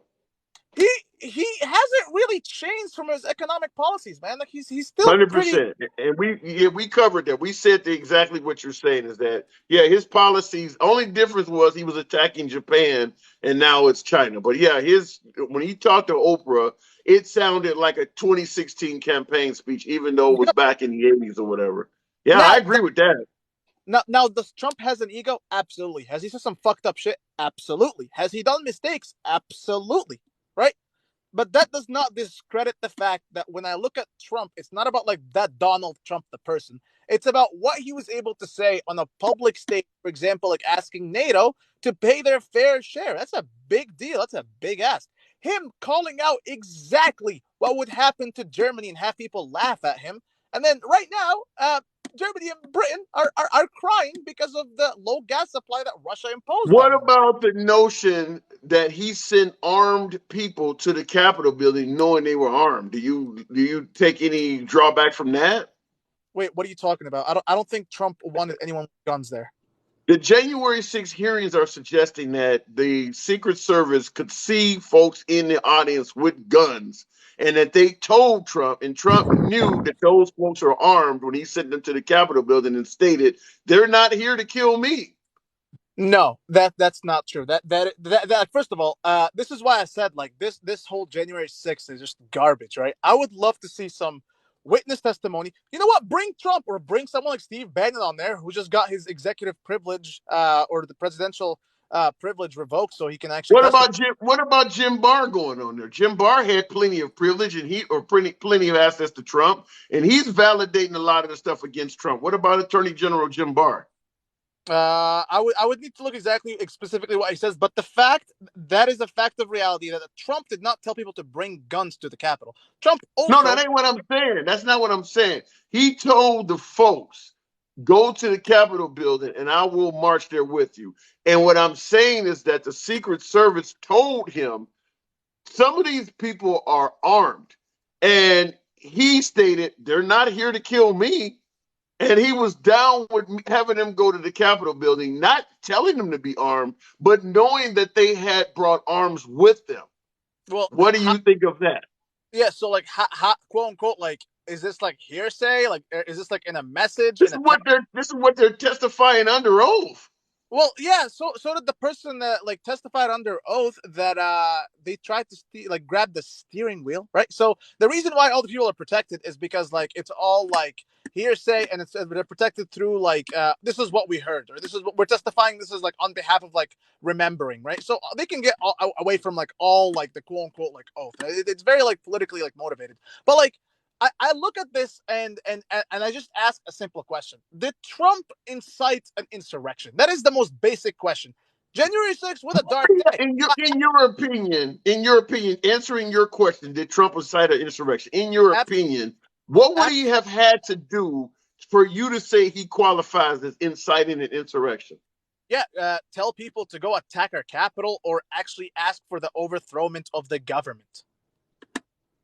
So when Rudolph Giuliani, which was his opening act, said, let's have trial by combat, how did you take that? Go hold them accountable if you want to, but Trump didn't do it. Okay, but when you say hold them accountable if you want to, what do you mean by hold them accountable if you want to? I don't know. If you believe that Rudy Giuliani incited violence, go ahead and charge him and let the courts figure it out, right? I am also holding the same notion that January 6th was not a good day, not just for like Republicans, but for America. January 6th should have never happened, right? The attack should have never happened, right? Every single person that entered the Capitol needs to be held responsible for illegally entering. Yeah, but I get that point, but okay, I'm just simply saying, if you know you got a bunch of angry folks in front of you, you got your opening act saying, let's have trial by combat. And you see this, and if you're the Secret Service, you're pointing to you see this noose they got out there in the audience. They want to put your running mate in that. And you're going to send those people to the Capitol building. How could you send them to the Capitol building and not know that something bad may happen? Because in America, we have the right to peacefully protest and walk to the Capitol. Yeah, but you got the people out there. They've already erected a noose. They've already are yelling, hang Mike Pence. Your speaker is saying, let's have trial by combat. Are you suggesting that you would look at all of that and think that they're going to go to the Capitol building and be peaceful? Well, did Trump authorize troops to show up before? That ain't what I'm asking you, though. I get what you're saying. Trump did not authorize it, but I'm asking you, when he sent them to the Capitol building, whether he's innocent or not, do you not see how it is predictable that something bad was likely to happen based on how amped up the audience is, and they're already yelling, "Hey, Mike Pence" on the way there? Yeah, so I would say that, like, for example, like asking people to like patriotically and peacefully like make your voices heard, and then some people, not every single person entered the Capitol, by the way. Like the percentage based on people present versus people who attacked their Capitol is small. It's not the majority, and it's not even half. It's less than that, right? So to hold one man accountable for the acts of others is just disingenuous. Like, I don't hold Biden accountable for saying things like we're gonna fight like hell to protect like women's right, and like we're gonna like attest this. Like, I don't hold him accountable if violence is to break out, because he didn't call for the violence. However, it's because kind of like you know. I got to move it on, but before I'm give you the last word, let me just ask you this, because you said it in regards to holding one man accountable. If you take Trump out of the picture on January 6th, take all of his words leading up to January 6th, take him completely out of the picture, does January 6th still happen? Did January 6th happen? Like people entered the Capitol? Yeah. Yeah, let's take Trump completely out of the picture. He's not there that day. He didn't invite anybody there that day. He didn't end the speech or anything. If you take Trump out of the picture on January 6th, just leave Giuliani and everybody else there. Take Trump out of the picture. Do you think January 6th still happens? Well, I think the rally that was scheduled, which was different, like Trump was speaking at a rally that was hosted by people. And he did tweet out like 4 days, 5 days before, come to DC, this will be wild, right? So people already came to DC while Trump is still speaking to the people, and MSNBC like verified the story for me. People were already attacking the Capitol while the dude was still speaking. So if you say like if Trump wasn't there, would people have shown to January 6th? I don't know. If people already had the notion that this is like a people's protest and Trump just happened to come there and talk, then I think people would have still showed up if people already planned it. preemptively. Okay, fair enough. All right. All But right. Well, listen, I got to move it on, man. I appreciate you coming through. no, of course. Just to close it out, though, this is not me saying like anyone that like destroyed our capital or did anything illegal shouldn't be holding like legal repercussions. I am still to this day saying that every single person that caused chaos, hurt people, destroyed our capital, and entered illegally should be facing legal repercussions. That is my stance. Okay. However, I do not think Trump incited anything. But as I always, thank you for having me on. I think you're one of the greatest people I've talked to. You're definitely very knowledgeable, and I appreciate you Thank getting me you. on. And you're always welcome back. Good talk, man. Catch you later. Yeah, bye bye. All right. Okay. And once again, like I often give my disclaimer at the end, me and him did not agree on that. Me being a liberal, I do believe Trump plays more of a part, but I want to hear from Maga. I want to hear you guys. I'm not always freaking right anyway. So I always like hearing the civil discourse and hearing what you guys have to say. Going to True Rican Pride. This should be interesting. I don't. We have not talked before. True Rican Pride. Good. Good evening, buddy. How are you? Okay. Do you believe I'm the question we're asking? mentally exhausted, my friend. Talk to me. I gotta be completely honest, man. I'm mentally exhausted looking at hearing all these gymnastics that I heard your prior caller. It's remarkable. Because honestly, just to answer your question, Give me some do examples. I think that anything is going to be swayed? Give me some examples of his gymnastics. Well, they announced show up January 16th, but no, he wasn't aware that things were going to jump off. Well, they were already attacking the Capitol when he was talking, which is BS because they were not. They were walking towards the Capitol because they were finishing up the speeches. That's not consistent. He's not the first. Let me respond to that, and I'll let you continue. But he's not the first person I've talked to that suggested that they were infiltrating the Capitol while Trump was still speaking. And my response to that is, if you got folks breaching the Capitol, because if for those who watch the January 6 hearings, you can hear tapes of the police on the walkie-talkies saying the building's been breached. They didn't say they've been invited in or people were inside. They're using the word breached. And obviously, Mike Pence is being rushed out by Secret Service. So to me, it doesn't make sense because if you got the vice president that's only a mile or so away from the president, and he's in such a bad situation that the Secret Service is rushing him out undercover, they're not going to leave the president to be speaking in front of an audience where nobody's been searched, nobody has been vetted. So I will suggest that, the notion that the Capitol building was being occupied while Trump was still speaking, from a security standpoint, makes no sense because once they started rushing the vice president out, they would have grabbed Trump as well. You're too close to this. They wouldn't have let him continue talking, but go ahead. No, well, exactly. Good, bad, or indifferent, he's still the leader of this nation, whether you like him or not.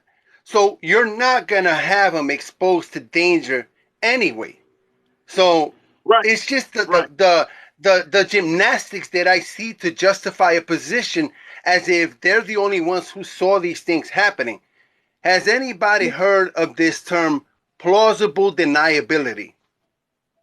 Well, he certainly has it here. Real quick before we continue, Jason Warner in the comments, you said, can we stop talking about January 6th and speak about the amount of money Black Lives Matter costs the country? Free speech all day, every day. We'll just let you know, if you look through my videos, I have a video specifically speaking on that subject in regards to not trusting Black Lives Matter, the organization, and the $90 million they received in charity and all of that and squandered it. And you got yours truly saying the movement is legit. Don't trust the organization. But here, right now, we're talking about January 6th. I appreciate the whataboutism, but we're not going there today. We'll talk about it another day like we have in the past. Continue, True Rican. I just want to address that. No. It's important. It's important.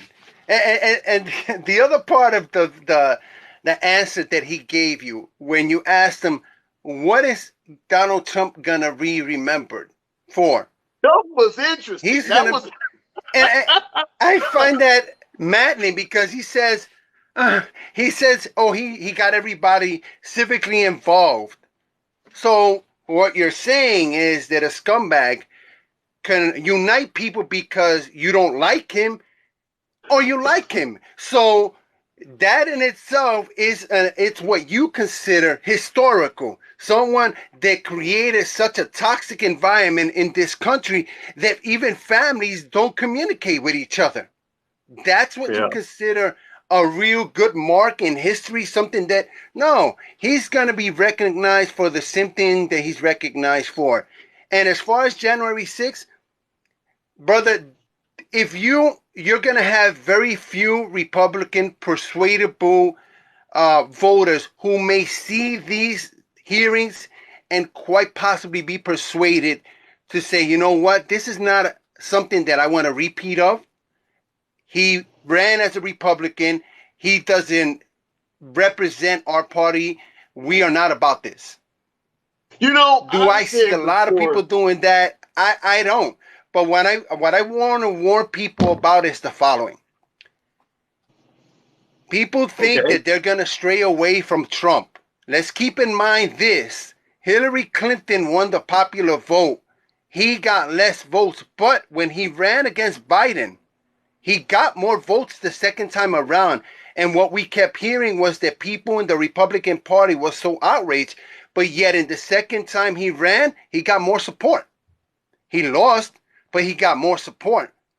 So I say well, that because people automatically assume that he's going to completely lose. Let's not get complacent. well, no, I'm starting to believe more and more because I am watching the hearings. I know my MAGA audience a lot of, and that's why I come to you guys and talk about it because I know a lot of these folks are not watching the hearings. I'm starting to slowly believe that the chance that Trump will not be on the ballot in 2024 due to the outcome of these hearings or the New York case or the Georgia case or the Arizona case is starting to be a growing possibility because at the end of the day, I believe the Democrats just simply want Trump out of politics. And with so many folks throwing daggers at him, he can only tap dance and dodge for so long. Eventually, the two impeachments, one of these things are going to hit him. I mean, he's doing the Al Capone thing. Maybe at the end of the day, it becomes tax evasion. But I'm just simply saying, when you got Yeah. that many folks gunning for you, even if you're innocent, I mean, for folks who think he's innocent, when you got that many folks gunning for you, eventually somebody is going to strike the target. And right now, he I has the agree state of with New you. York. Go ahead. Go ahead. Yeah, and that's what I'm saying. And also, I will say this. I think that once Trump is out of politics, you're going to have a bunch of these. You're going to have a bunch of these type of folks.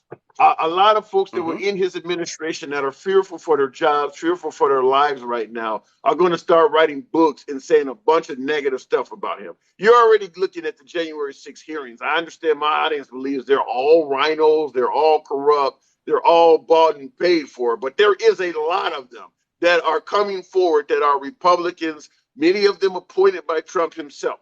That number is going to grow as the time goes on. You're going to have more What does Republicans that coming boil out down saying bad to? things about Trump. Survival of the fittest. Yeah. Survival of the fittest. I'm not going to jail for you. We may have been cool peoples, but I ain't doing time for you. You did Yeah. some shady crap, but I ain't going down with you. And that's what it And boils down to. Why I and that's agree, what why I agree with you, and I don't think he's gonna run.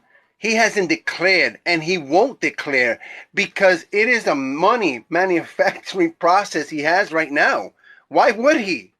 Why would he yeah. when he's got supporters basically handing their hard-earned money over to them without him having to do anything but sound the fool on the stage? He tells them what they want to hear, and they give him freely their money. Why would he Yeah. go and declare when he's going to be under finance laws if he declares? Not going to do it. He's getting Well, free money right now. he could also be very beneficial to other Republicans that could use that money for their campaigns. Real quick before we move on, I'll give you the last word. Frozen Banana put it in the comments. Republicans want someone who will fight against media corruption. I got a problem with that comment for the simple fact that Trump did not do CNN or MSNBC interviews. He only did Fox. Kimberly Guilfoyle went straight from Fox News to the Trump campaign. Sean Hannity was doing Trump rallies. Laura Ingraham doing Trump rallies. Jesse Waters riding on Air Force One. You can't tell me you're in favor of a president going against media corruption and use Trump as an example. His ties to the Fox network are legendary. They were even calling him on January 6th. They got text messages coming from Laura Ingraham, coming from Brian Kilmeade, coming from Sean Hannity to the Trump campaign. So when you point out that you're in favor of going against media corruption, you can't use Trump because he is doing the exact same thing, just doing it on the Republican side. I'll give you the last word, True Rican. No, listen, it's 100. You know, it's funny. You outlined it perfectly. They were all in line with Donald Trump, except Donald Trump flip mode when they declared that he lost, Arizona? That's when he was no longer their friend because they went against him. So he had a problem with that. That way, that from that point on, what was he doing? He was bad-mouthing Fox News. Fox News has lost their way. You got to listen to OAN on any network that would push his narrative. That's all it is. Donald Trump utilizes people's hate and their emotions against them. And he will continue to do that because Donald Trump cares about no one but him and how he can get his bag. And unfortunately, everyone in this country has been suffering from what he's doing. But honestly, January 6th, I don't think it's going to persuade too many Republicans to vote against him. No matter how much they tout that, they will continue to support him because they did it before. They will tell you they'll go against him, and then 5 million more will vote for him. But listen, I enjoyed the topic. What about independence?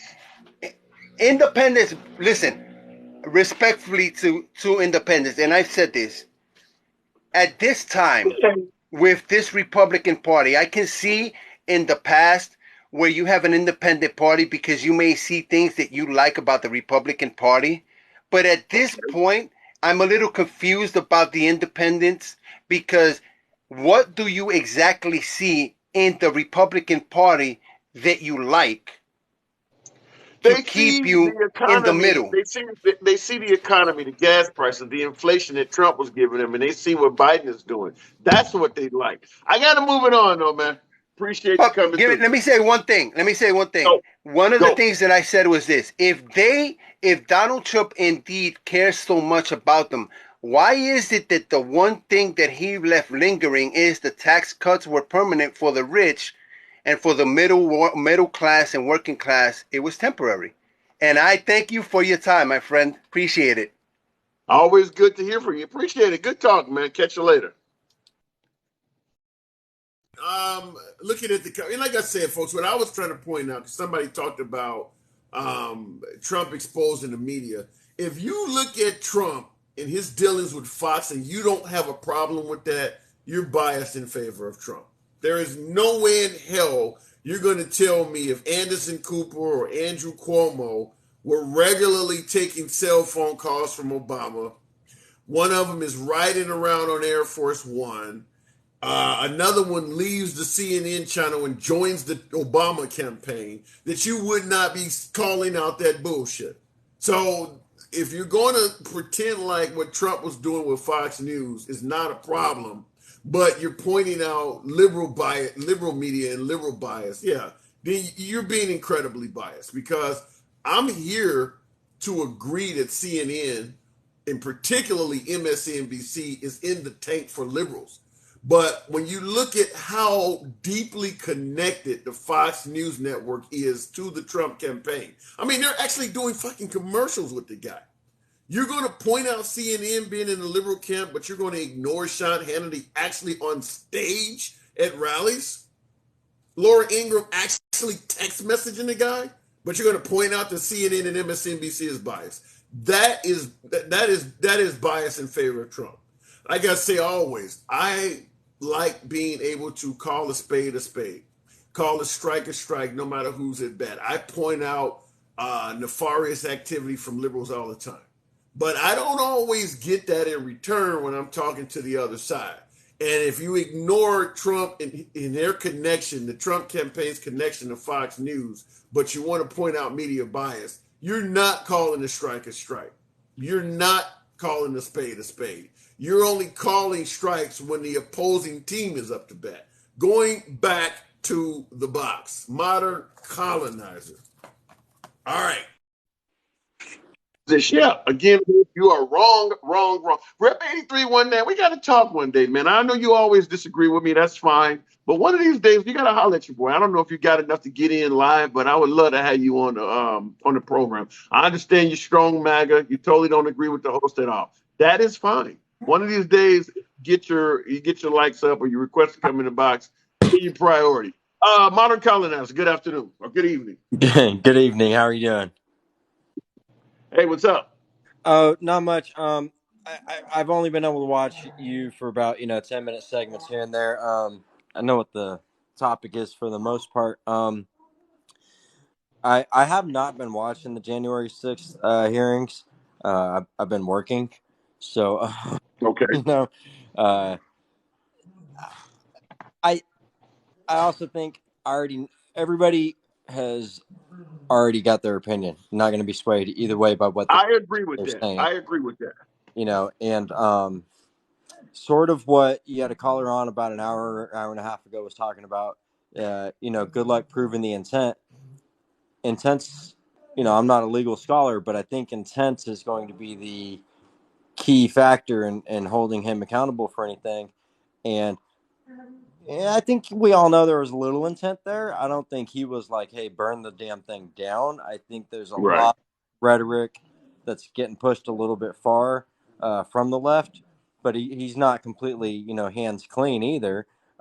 We know that, but there's not enough there to really prove intent. And what, I'll die on this hill, beat this dead horse. What I think people need to accept is, the same way Kaepernick took that knee and offended a lot of people, right? You need to see why did he take that knee? Just don't talk in public about it. Don't have a group. Just sit in your recliner and say, what is Kaepernick protesting? Yeah, you know what? He's got a legitimate gripe. Okay, Well, take no, that knee, well, brother. when you Right? look at the Colin Kaepernick thing, there is no denying, based on the U.S. history, that there is a. I mean, African Americans have always been complaining about racism, no matter what time period you go to. African Americans have always been complaining about racism, like Colin Kaepernick, and there have always been Caucasians saying, "I don't know what the hell you're talking about." When during the Martin Luther King era, I don't know why you're coming to these towns. Everybody is doing fine until you come here and upset everybody. Even during slavery, you got free housing and clothing. I don't get what you're complaining about. So there are folks that look at Colin Kaepernick and you're complaining over bullshit. All you got to do is comply, and this wouldn't be happening. So that's why they're going at the Colin Kaepernick, is because they don't submit to the notion that African Americans are being mistreated. Right, and that's what I'm saying. Don't have a Thanksgiving dinner discussion where people just die on their stupid hills. Sit and reflect with yourself. Right? What is his legitimate complaint? And you'll understand where he's coming from. And that's what it took for me, is what I'm getting at. Because I look at him having millions of dollars, like, yeah, what the hell are you bitching at? Right? You're good to go, man. But then when you just stop and think about like what is he protesting, you see his side and you agree, right? And that's what I'm saying about January 6th, right? Don't have this discussion in the liberal arts classroom, in the cafeteria at college. Have this discussion with yourself in your recliner. What do a lot of people think was that would support the January 6th incident, right? I refuse to call it an insurrection, but where were they coming from, right? And what it is you just see this machine that has seemingly lost some control over us since March of 2020. They gained some control in some ways, and they lost some control in other ways. And you just saw this machine kind of go turbo, go I overdrive. don't get what you're. Yeah, I don't get what you're saying, because I will The say this. the BS. When The it, BS. I'm sorry to cut you off, man, but I'll finish the point. the BS coming out of the media on every topic. You know what I mean? We just saw it go full bore. And then you see, like, we didn't even see this guy campaign. He's been sitting in a bunker for the most part, and all of a sudden he won, and it just it didn't feel right. Okay, and this idea that we have to come and present evidence that there was voter fraud, those aren't my file cabinets. I don't have them. They're not just going to hand it over to me like, oh yeah, we did. You Yeah, know what I but mean? here's the problem, though. You get, and this is the problem that even continues to this day.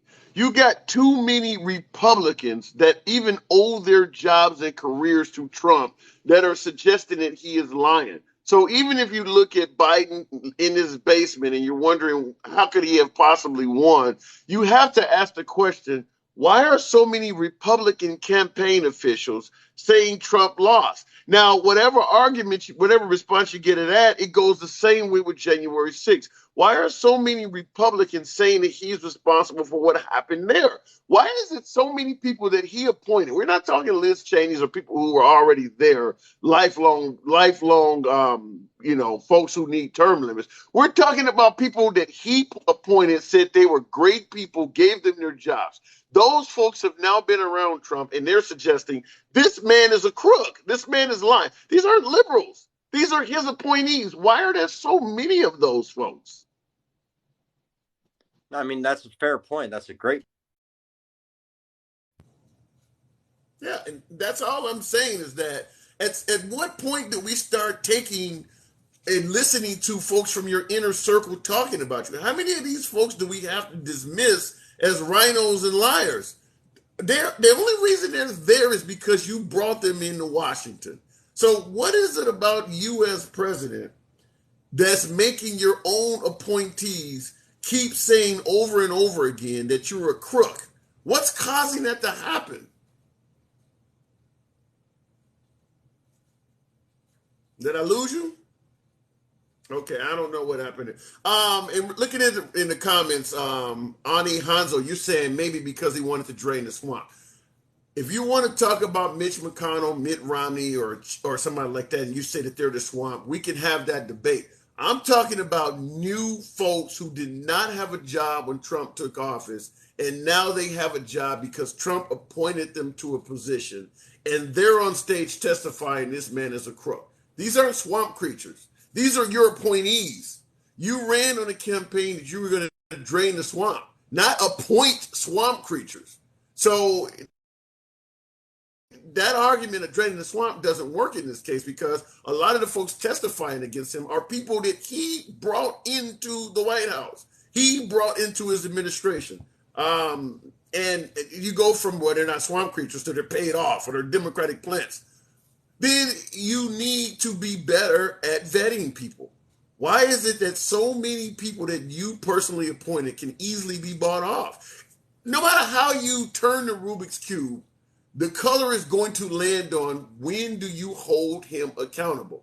You can't make up excuses for all of this shit. If you want to say that they're all plants, rhinos, they're fraudulent, they're paid off, then you got to hold him accountable for giving them the damn job. But if you want to look at this from a viewpoint where we can't say anything negative about Trump no matter what, then you're going to run from it. But make no mistake about it, all of these folks you guys are criticizing, the only reason they're there is because Trump gave them a job. And if you're not going to hold these rhinos, treasonous, traitors, bad people to the country, which is what you guys are calling all of these folks, if you're not going to hold Trump accountable for appointing a bunch of traitors and treasonous, then you're biased in favor of Trump. Going back to the box. And this is Wolverine. Oh, hey. Colonize. I don't know what happened. I saw you drop off, but I see you in there. I'll get you on next. Wolverine, talk to me. So you've been watching the trial, right? Or whatever the fuck. For the most part, I've watched a lot of it. Not all of it, but I watched a lot of it. So what's the key I got your points? Oh my God, there's a bunch of them. The fact that they're claiming that Trump was told by the Secret Service that folks in the audience had weapons and he sent them to the Capitol building anyway. I mean, it's so many things that they're alleging that I understand my audience is going to dismiss. Obviously, with the girl claiming that he tried to steer the presidential limo, that's another one you guys are disclaiming. Jim Barr suggesting that Trump was trying to appoint a guy who had no lawyer experience to the position of attorney general so that he would flip the election. The notion that Trump stated that Mike Pence might deserve to be hung. I mean, there's so many major things coming out of this. I don't even know where to begin, but I'll let you go ahead. Well, I was wondering what's the hard evidence on any of it?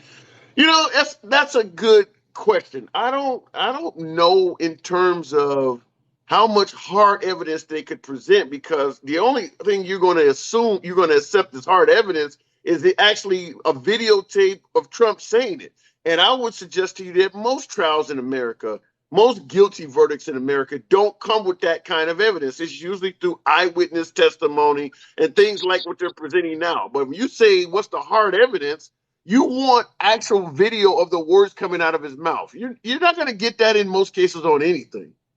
So you think this sly sucker's that's already been through Russia hoax and 2 damn impeachments is gonna get taken down, and he's got too many errors coming at him? You don't think this guy, after they threaten to put his kid in jail, that he's gonna that he's gonna stop, or this guy's still actively campaigning? He was out last night with a humongous crowd talking shit. I mean, you guys say he's gonna lay down because he got too many arrows. That dude's had more No, arrows. I don't think he's going. No, I don't think he's going to lay down at all. It's not in his best interest to stop campaigning or not running. I think they're going to catch up to him. I think eventually, somewhere along the line, you're going to have more and more Republicans coming forward, and to the point where you may ultimately get a guilty verdict on him or something. Now, this hearing is not a criminal case, so it can't be found guilty in the hearing. All they can do is submit the information to the Justice Department, and the Justice Department can decide if they want to pursue him. So they're trying to make sure they cross every T and dot every I so that the Justice Department can see what they're doing and make a decision from there. But I also believe that it's possible with the Trump supporters calling everybody on the Republican ticket as a rhino, you're going to probably start having a lot of senators in Republican Congress like, we don't want this guy in office, because he's criticizing all of us now.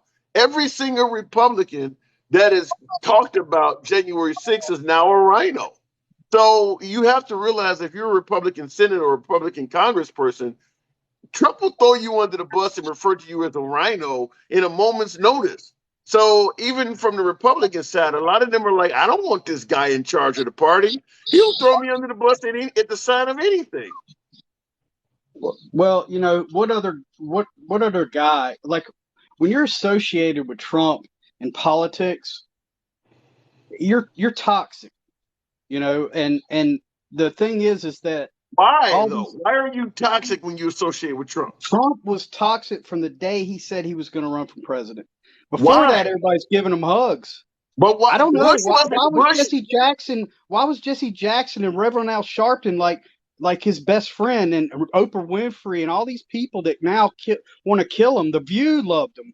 I mean, and that's the question I'm asking. You know when it started? You know when it started is when he said he's going to grab somebody by the pussy, bro. No, but hear me out. When Obama ran for office, when George W. Bush ran for office, they weren't toxic. What made Trump toxic when he ran for office? When he said grab him by the pussy.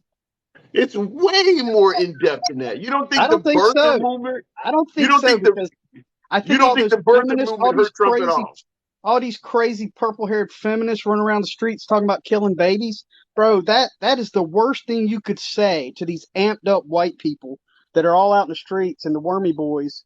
That's the worst thing you could say, man. Right off the bat, they threw that out there. It was like he stepped on a landmine right when he got in with all these writers. Okay, you're telling me the worst thing you could say to amped up white boys. What about telling black people that their president was born in Kenya? You don't think that hurt them at all with African Americans? Oh, I'm sure. Yeah. I mean, and then later suggested. I think the real big thing was that statement he made on that bus, man. It was on the news. Oh my God, forever, man. They Well, just were, you they know, played it but over and over. I get what you're saying, but I think what you're doing is making a strong case for why he had trouble from day one. He did a lot How of much? bad things. Yeah, I was going to ask you, how much money taxpayer money do you think they've spent since he started going after him and are doing now? And why is he out actively campaigning? I would say, well, he likes the campaign because he enjoys the excitement. I think he would be campaigning even if he was even if he was a well-liked president from both sides of the aisle, he would still be campaigning. That's just something he likes to do. So you So think that's a if he different. wasn't, if so you think if he wasn't a candidate or had a chance to be candidate, he would still be doing this? No, no, no. I didn't say that. You said why is he campaigning right now?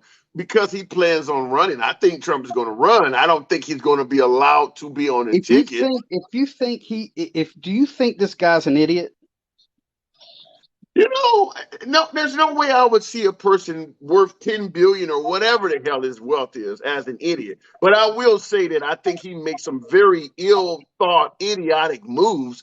Certainly the Colin Kaepernick stuff that does not help his campaign out at all. I'm not going to call him an idiot, but the stuff he does makes no sense at all in terms of what his goal. If your goal is to make America great, your goal is to be reelected, why do so many things that go counterproductive to that? So, not an idiot, but not making a lot of smart moves. Yeah, so an opinionated guy, right? A controversially. So how much money do you think the Democrats have spent of taxpayer money from day one of him coming into office, trying to hang him? And Oh, what do you think the result of them putting him in jail? What do you think that would do? I think it would be a disaster. Me too. I think it would be a disaster. It's gonna. But I think it would. I will give you this. I also believe that if Trump is reelected, there will also be a bunch of mini disasters as well. Trump is a very vengeful president, and I do I believe was that if, huh? Yeah, what disasters was there that he did during his presidency as far as like affecting the our everyday lives, or other than a bunch of piss waste? All of the Black Lives Matter rallies stuff, all of the taking the knee, all that shit was exaggerated because of Trump got involved in it. Well, Colin Kaepernick was taking a knee long before Trump said anything. Trump got involved. Now you got 200 athletes taking a knee.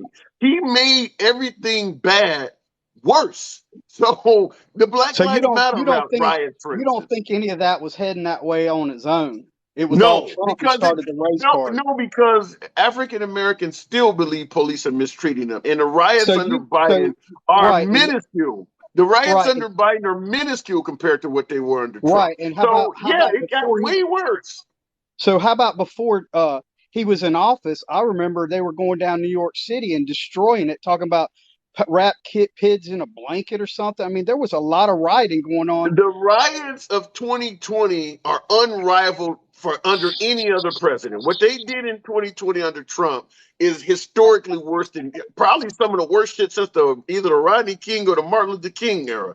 So it got way worse under Trump. Folks started Right. naming streets Black Lives Matter and all kinds of shit. It was Yeah. way worse under Trump And that was his fault. because he got involved in it. But So when you you don't think it was going anywhere until Trump came around and stoked the fire. It was just it was fading out, the black power No. thing. It's still here now. But Biden is not stoking it. It still exists right now. And look how mild it is because the president's not getting involved in it. Yeah, like so before Trump got in office, it was mild. Yeah. Yeah, compared to what it was when he got it. Yeah, oh hell yeah. The summer of 2020, I can't look at any year that equals that. Right. I didn't pay much attention, but I remember New York City seemed like it was pretty much on fire before he even got in there. Black Lives Matter movement had already took off. It was already a entity before he got in there. So to say that it wasn't going to get any better or get any worse for somebody up there calling it out, I think you're right. I think you're right. But at the same time, I'm thinking to myself, how much tax dollars has gone into getting this guy? How much money I mean, how much more do we spend? I mean, just let it go. I mean, there's a lot of things that the Democratic Party has. They're not gonna, when you got a guy in office that's actively criticizing and talking about everybody and their mom, they're not gonna let it go because he's not gonna let it go. If you want folks to stop wasting tax money and let it go, get him to be quiet. They're not gonna sit there and let this. You're talking about folks who have worked their way up to become senator, become a congressperson, to become a general. They're not going to let this dude just keep going around talking about them like that. If you want them to let it go, you got to start with him. So you think it's a good idea to in the way that the economy is and the way that the government is and how much money we're sending over to this war. You think it's a good idea to keep spending money and keep having hearings and keep going after this guy because that's going to be keeping him out of office is going to be the best thing for America. So what do you think we should do? Just let him become reelected and just let him talk about people and just sit back and take it? Let him insult all of the elite members of the country and because the economy's good, just let him insult everybody? Well, if you guys, everybody gets criticized, bro. I mean, they're attacking him just as hard So as in they're. other words, yes. In other words, you're saying just let the president say all kinds of horrible stuff about everybody. That's the same thing. No party. The evil in these parties has no side or color, Mo. They do the same shit to each other. I mean, Give me the Republicans. another candidate that went around calling people Pocahontas. Okay, Give okay, me any of them. okay. We got what's her name? The God knows I try not to think about these people, but there's a woman, a black woman, who's talking about Maxine get the Waters. fake. Maxine Yeah, what Waters. about her? Or let's go to Okay, what about let's stay with Maxine. Let's stay with Maxine Waters. You yeah. guys complain about Maxine Waters the same way we complain about Trump. You don't let Right. her So what's the statements go. difference? What's the difference? Should we go after? Do you see Republicans going after her for all her shit talking? It's just the culture, man. It's the Yes, nature. It's I the see. nature of the beast. If you watch Fox News, they go after AOC and Maxine Waters and the squad almost every No, I'm day. saying, They don't are let we it spending? go. Is the Republicans spending money to do investigations on her because she These stoked the people fire don't of this care about the bill? money. These No, I'm people saying, don't care about the but do you money. see the other side? Like I'm outside the bubble, but I don't see the Republicans starting up hearings about Maxine Waters stoking the BLM fires. They They recommending don't it. do that They've shit. been They don't, recommending it. they don't do it though. They don't do it. Okay, They don't spend the money on somebody talking let me shit. just make it clear to you from this standpoint. If you want a president that is going to give you the economy of Trump, you want Trump back. Instead of telling everybody to cover their ears up, why not just tell the man to shut the hell up? Is that hard to do? None of Well, that is necessary to make the let, country great. let me Why ask would you you this. just simply ask that one man as opposed to telling hundreds of people to let themselves be insulted? Why not tell that one man to stop doing that? Is that hard to do? Well, I've been listening. I don't listen to Trump, and I don't listen to really That ain't what I'm anybody. asking you. That ain't what But I'm asking you. yeah, but I'm asking you right now. What do you think? Have you heard DeSantis talk? You didn't answer the question. We I'm talking about saying Trump. it's yeah, but I'm talking about DeSantis. He does the Okay, same but shit, same we'll rhetoric. go to DeSantis. We'll go to DeSantis next. But I asked you the question about Trump. What about asking that one man to stop doing that? Is that impossible to do? Yeah, I think so. You're not. How are you going to Okay, silence? then The you're dude's not been going to get trying. him back. They've been trying You're to not going to silence get him. him. They've Okay, been trying to you're not. silence this man since he If, started. They banned him from if, Twitter. Okay, I'm just telling you, if you want that man back, you're not going to get him back asking everybody to just sit back and let him insult the hell out of them. It's You know not what going the to funny happen thing like is? that. You know what the funny thing is? People who are like right now in the situation they're in with this economy and their families struggling and all this shit. You know who they like the most? The one they hate the most because the rest of them do the same shit. They're Joe Biden's. It's been in there forever and ain't done shit, bro.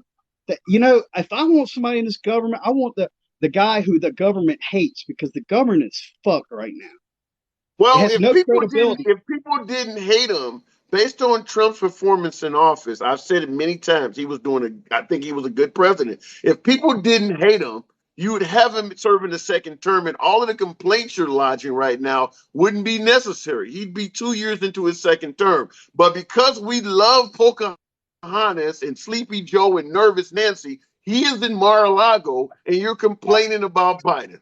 That's the whole I'm just feel of saying what's right going now. on. I'm just saying right now, if I'm outside the bubble, right, I don't go right or left. But me personally, I look at the government as a whole, right? And as a whole of the government right now, it's lost so much credibility, man. And I want the guy in there that they hate the most. I keep all of that to me. As long as Trump is insulting everybody, all of that's a moot point. You're not going to get what you want. And by the way, in the audience, in the comments, Kush said, "Not true, election fraud." Let's say you believe the election was stolen from Trump. Oh, I was going to Why ask you, do would? you? Okay, hold on, hang on. I'm responding to the guy in the comment. He said, "Not true. Trump is not in office because of election fraud." And I just want to say, for those who believe that Trump got cheated, with good gas prices and a really good economy and jobs numbers that Trump was giving us, why the hell would people cheat him out of the election? Even that is because of the tweets and the insults. Nobody is going, they didn't cheat Reagan. They didn't cheat George H.W. So even if you believe the election was stolen from him, it still is because of the bullshit he was doing. That's Right. all I want to say. I'll give you the last word, Wolverine. I just going to ask you because I'm curious about your opinion. Uh, do you think there was anything shady about the last election with all the ballots that got printed and all the new things that they tried out? Do you think like this great big rollout that they did with no time really and threw all these ballots out there that everything would go perfect and this was a non-problematic election? Okay. Good question. I'll respond. And real quick, Kush, you said in the comments, don't block me. We don't block people on this channel. This is a MAGA friendly audience. I prefer This talking to is MAGA. You won't be blocked. In regards to your comment, Wolverine, do I think anything shady happened? Great question. I will say this. I'm in the Midwest. I'm a long way from Atlanta, a long way from Arizona. I don't deal with elections and ballots. So at the end of the day, all I can do is ask that they do audits, recounts, and let Trump have his day in court if he thought it was cheap. Once they give him his day in court, if the courts rule against him, it doesn't matter what I think happened. I have to go. That's how our system is set up, is that you take your case to court. If you win, you win. If you lose, you can go to appeals court. You win, you lose, you can go to the Supreme Court. And the Supreme Court has the right to decide if they want to take your case or not. That is the way the founding fathers set this country up. Trump got his day in court and lost. You can't get your day in court and lose and then say, well, I'm going to go riot now, or I'm going to go and you lost. So I'm not in ballots, which is to answer your question, whether I can say that a lot of folks, because of COVID, made changes that looked a little different than what we're familiar with. But at the end of the day, Trump had his people. Trump had access to unlimited attorneys. He had his people go into these states, and they lost 59 out of 60 court cases. Who am I to say all of those judges were wrong? right. And are those? I wonder if all that is over. Is that all cut and dry and over? Right. Yeah. Like Yeah, it's there's been over no with.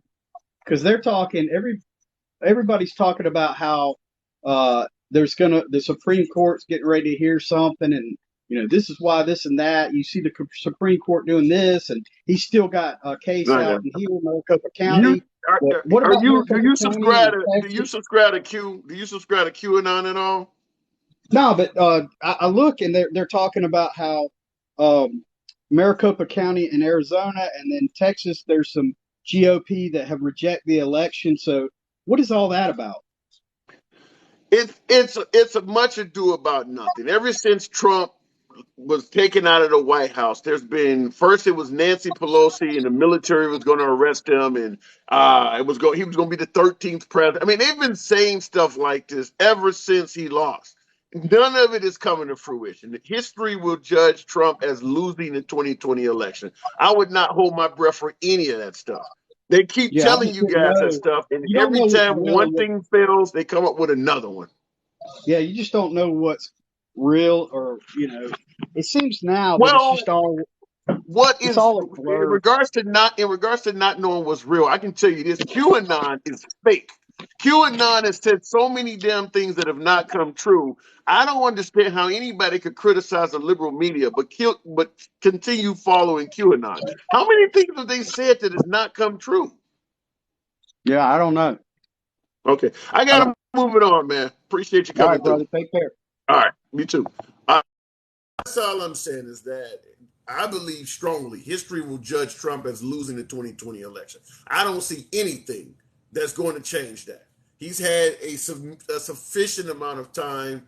He had his day in court before the inauguration. Mike Lindell stepped up with the Cyber Symposium, which was 3 days long. I watched all of that shit. And then, of course, 2000 Mules in their movie. And we're no further towards him getting any type of justice that he thinks he's going to get than we were on November 5th of 2020. History will judge him as losing the election. All right, going back to okay, there we go. Somebody said Trump did not concede, so he is still president. Denise Marie. So you're telling me that if you run for city council in your town and you win by 90% of the vote, you don't have the job because the other person didn't concede? That's all it takes? It ain't got nothing to do with him not conceding. He's not president.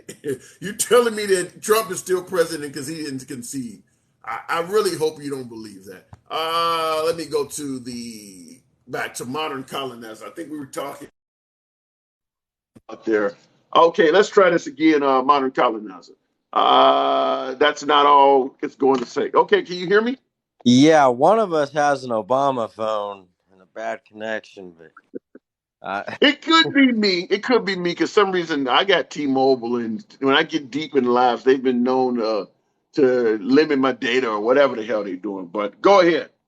yeah, right on, man. I forgot exactly where we had left off, but I guess just kind of picking up also where the last guy was talking. For me, Yeah, go I think, ahead. I live in Arizona, right? And Okay. when you wake up and you see Biden won the election, you're like, oh, that sucks. And then you see Arizona went blue, you're like, you look around and you're like, no way, man. No way. That and I'll just use this analogy. Imagine you live in California, where I'm from, okay? Spent most of my life in Sacramento. You wake up one day and this Republican you just hated this dude won the election. You look around and you're like, there's no way, bro. I mean, it's weird. Pete Wilson, the Republican governor, late 80s, early 90s, right? That California actually had a Republican governor. But Okay. for most of my memory, California's been as left as it can go. And it would be the twilight zone for them to have a Republican governor. I agree with that. Let me ask you this, and I agree with that. Let me ask you this question. When we go out and cast a ballot for president in particular, we don't just vote for the president. We vote for senators. We vote for Congress people. We vote for councilmen and folks down ballot. We even vote for certain legislation and bills. When folks voted in 2020, they voted for all of that stuff. If the integrity of the election was not held properly, if it was taken from Trump, the Republican senators and Congress people actually outperformed expectations in the 2020 election. Why is the Republicans not complaining that a lot of their senators and Congress people won a fraudulent election? Why is only the pretend notion that it's only Trump that got cheated? If there was some cheating in the 2024 election, then that means there's a lot of Republican senators and Congress people that don't belong in there as well. And you're not hearing any complaint about that. Why is that? And I've heard that argument a handful of times, and I just got to ask, like, how are the ballots counted? Like, if you count one dot, do you count them all, or what have you? Well, some people actually go in there and they will just check Democrat or check Republican, which means I'm voting for all the Republicans on this ticket. I'm just simply saying, if you're talking about ballot harvesting, dead people voting, if a dead person voted, what senator did they vote for? What congressperson did they vote for? If an illegal immigrant voted, well, who was the senator they picked? If Trump was in favor of truly protecting the integrity of the election, it should be coming from him that a bunch of senators and congress people were also winning a fraudulent election. And it's not being said by him at all. All he seems to care about is whether he won or not. He don't seem to be mindful of a fair election at all. He don't seem to be concerned with that at all. This is another reason why I have a big issue with this, is because are you in favor of protecting the integrity of the election and making it honest, or are you just trying to win? Because them senators and Congress people should be mentioned. And I have not asked anybody who believe the election was stolen, that has had an answer to why there is dead silence about the Congress and senators that won that election. Well, I've got a half-winded answer. I mean, I don't know if it's going to be any good. What I will say is that is the one judgment I do have of Trump, is there's a little bit of totalitarian. You know the word I'm trying to get. Totalitarian. Yeah, I get totalitarian. Yeah, I get that. And not a fan of it for sure. What I will say is, you got to look at the people that are counting. You see, the thing is, Republicans aren't involved in their political system. They're Republican base, right? The Republican voter, they just put their ballot in the box and they call it good. The people that are counting the votes, those are young liberal kids. They really are. They really are. They are not these old grandmas that you see on, like, what you would think are the people counting the ballots. It's these college kids. And oops, don't want that ballot. Adios. What? Yeah, but none of that explains the dead silence on the Republicans in regards to the senators in Congress. It makes it look like if you cheated Trump, we're pissed off. But if you also cheated in favor of some of our Republican senators and helped them get in office, we're going to be quiet about that, because we're not really necessarily wanting a fair election. We just kind of want to win. So that's where I have a problem with it. Well, I thought what you were getting at was, if they cheat, then how did the Republican senators and Congress people still keep seats and gain seats and what have you, right? You got to look at precincts. There's a lot of accusations of them just taking bags and bags and bags of ballots and throwing them away. And that's based on precincts. And that would be the one argument of, how do you still have, red seats? Well, in regards to them throwing bags and bags of ballots away, in regards to them saying that they would not let them get close enough to the ballot counters and they were moving votes around in the ballot offices, the guy who replaced Jim Barr as the Attorney General, actually, because this is why I say you guys got to watch the hearing, he testified that Trump told him about all this stuff, and he actually, their department, the Attorney General, their department looked into all of this stuff, and it was unfounded. They actually pointed out the I can't think of the woman's name that Trump accused of being a professional ballot fraudster or whatever. They went to the office and told Trump the stuff that they're telling you that you're seeing on video is not true. So they did look into all of those claims, the truck, the ballots in the river. They looked into all of those claims, each one, and came back and told Trump personally, there's nothing to this.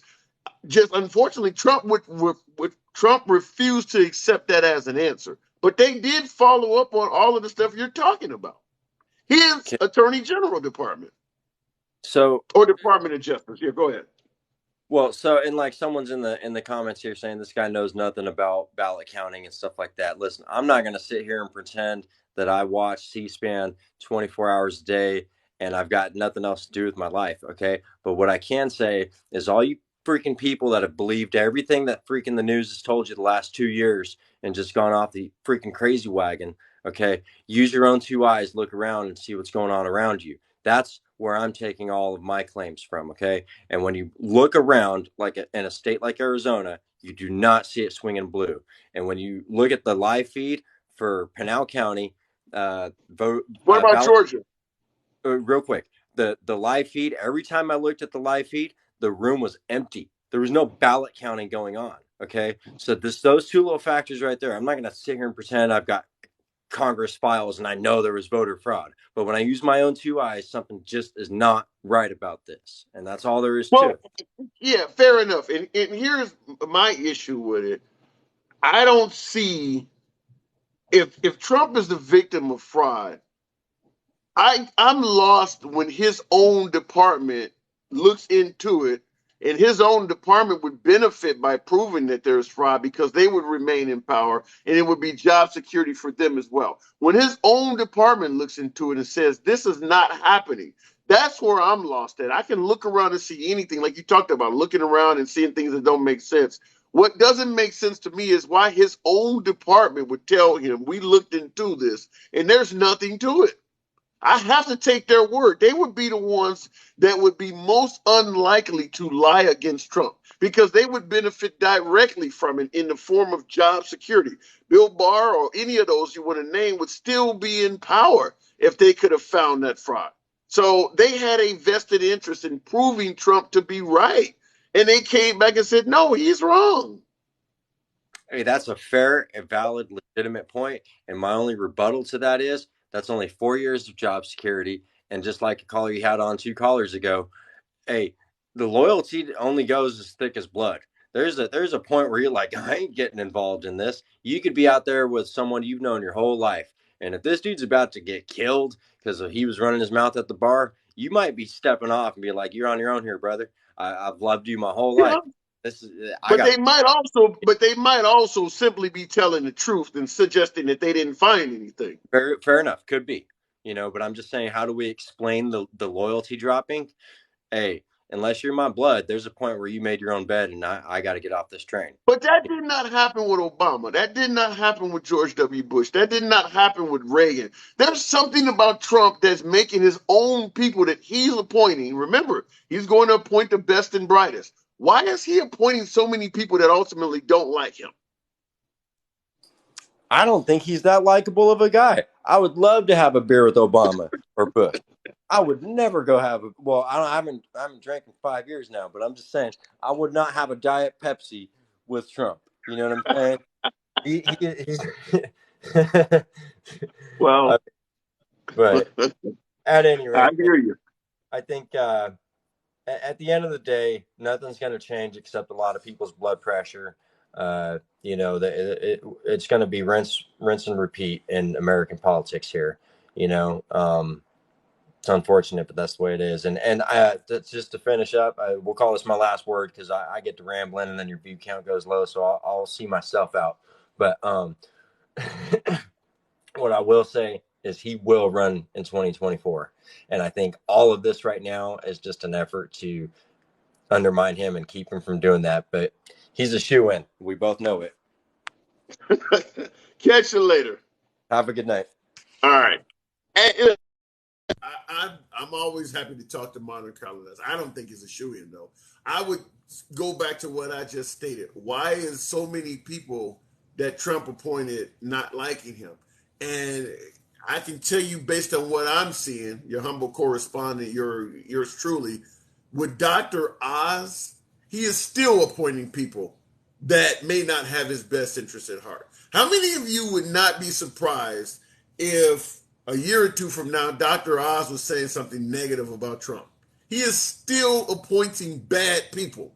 So if you put him back in office, he's going to continue appointing bad people, regardless of how great you favor Trump. There's a lot of reasons to like Trump in terms of policies, but he cannot do the job by himself.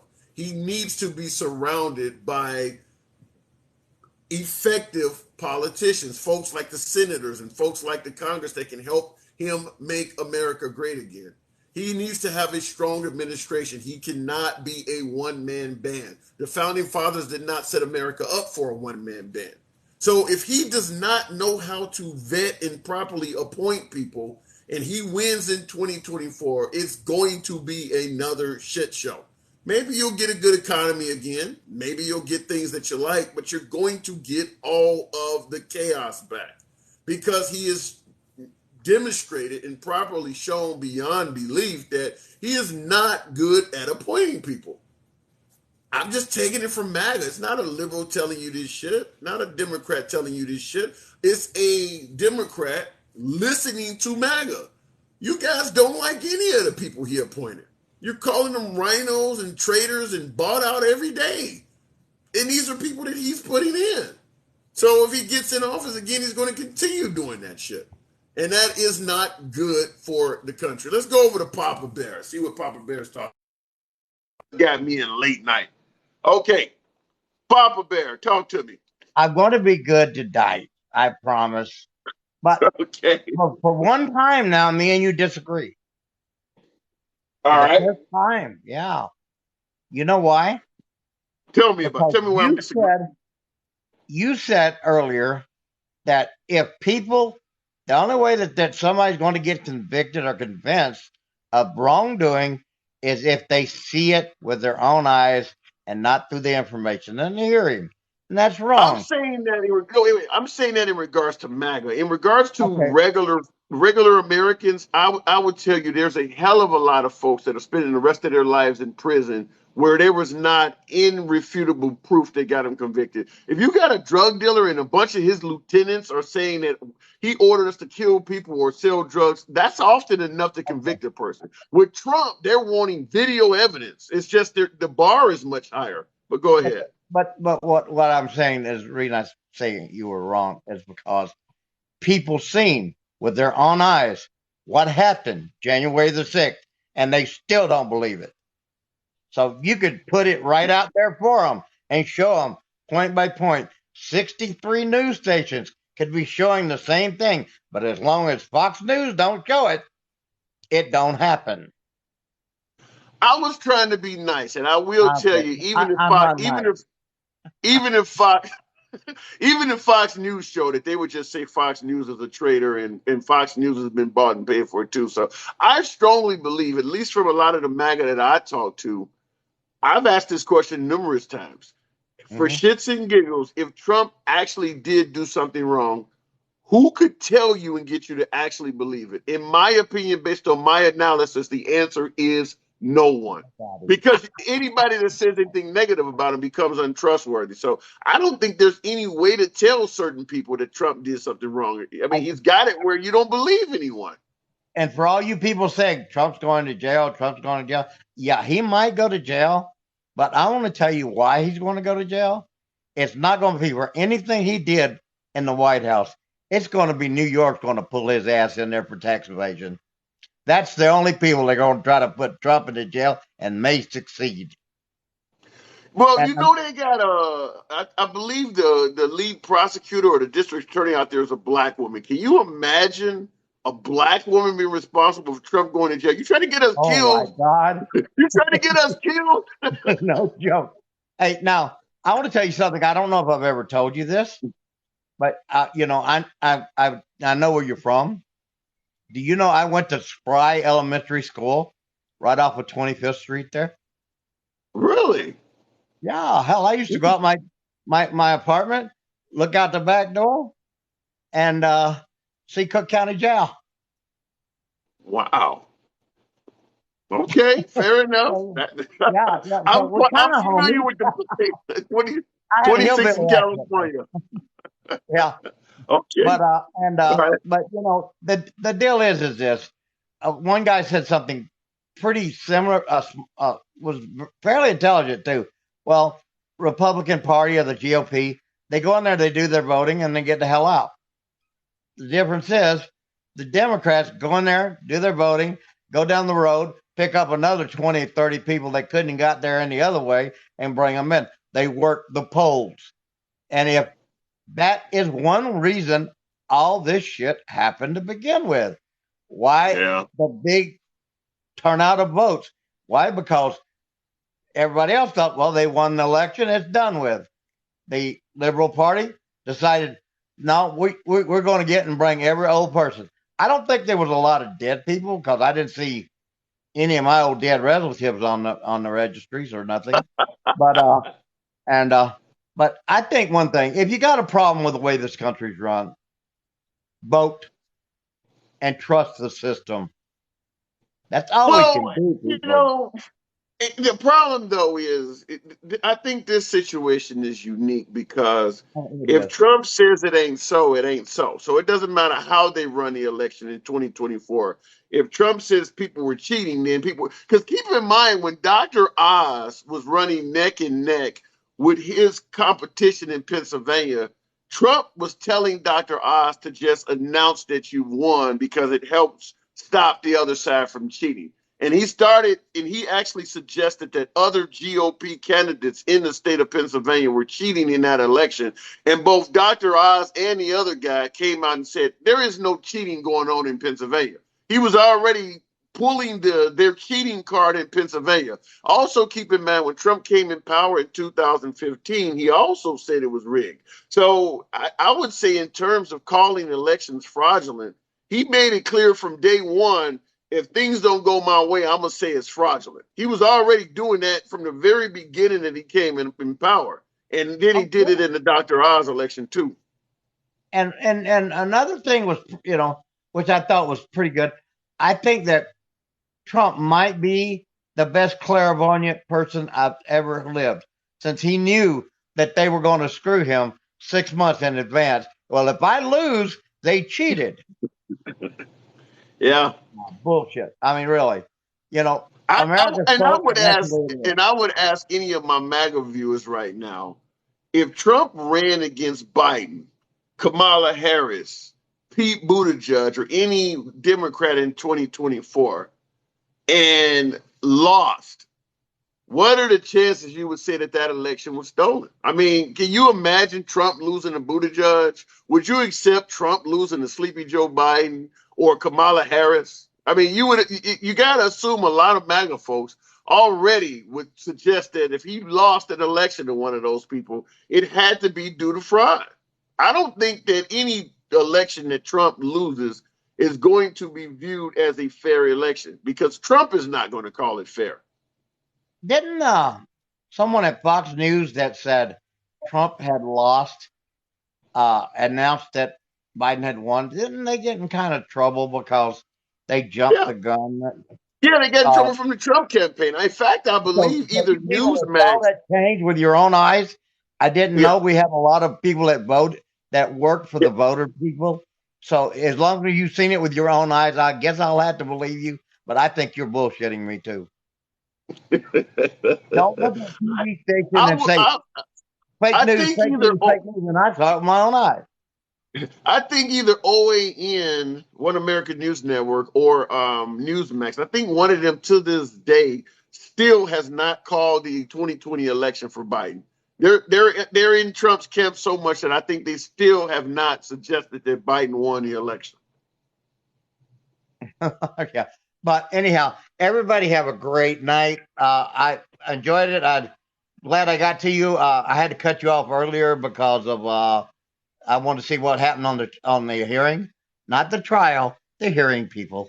The hearing's not going to do more than just bring a lot of light to people that shows that there's a lot of people that were scared of Trump and were been bullied by him, and he kept them down. Now they're getting to the point that they think maybe he's getting weak, and they're going ahead and start talking. But we'll see what happens. I just hope the GOP. And that's exactly what happened on January 6th, is that a lot of folks thought that Trump had crossed the line. You had Lindsey Graham and all of them coming out saying, Mitch McConnell and all of them. And the minute they found out, no shit, he's going to survive this, they went back and started retracting their stories. But if you look at what they were saying the day of January 6th, they were throwing Trump under the bus right and left, blaming him for every damn thing. And then a couple of days later, they realized he's going to survive this, and they started going right back to where they came from. Well, like there's and I have one question, and I seen you were in on this, and it's really kind of worrying me. Where is this satellite? The woman that they sent up there that the votes went up for Trump and then come back as Biden's votes. I want to see this satellite. I can't believe you kept a straight face as long as you did.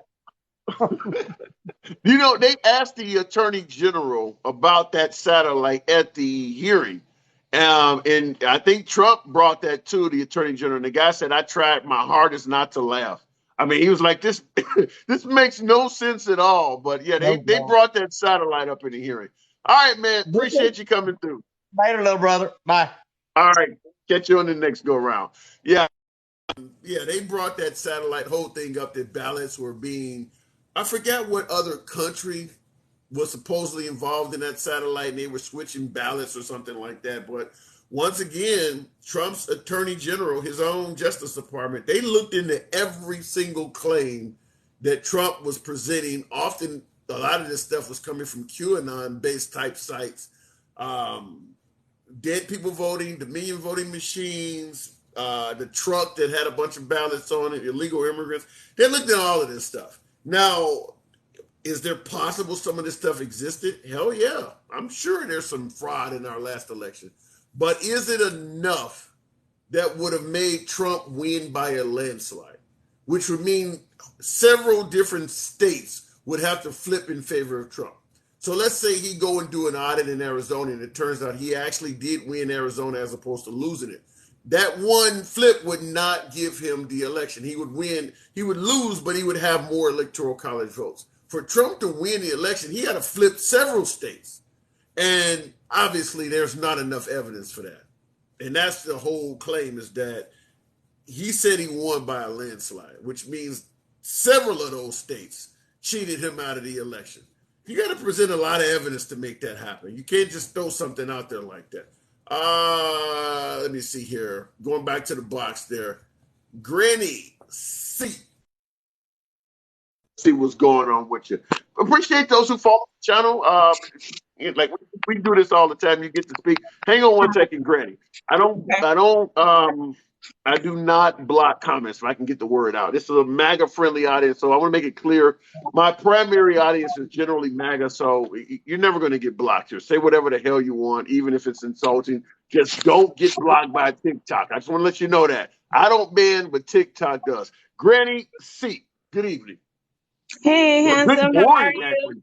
Good morning in my part of the country. What's Mine up? too. So do you think the January 6 hearings are hurting or helping Trump? I think they are hurting Trump. And How so? the reason is because, first of all, a lot of his MAGA supporters are finding out that things are worse than they ever thought. And some of them who care to listen are like the guy that testified today, Stephen Ayers, the former Oath Keeper. You're talking about the Oath Keepers and Proud Boys. Yeah, that didn't look good at all. I understand a lot of folks in the audience is like, well, they've been in jail for so long, they'd say any damn thing. But yeah, that didn't look good at all.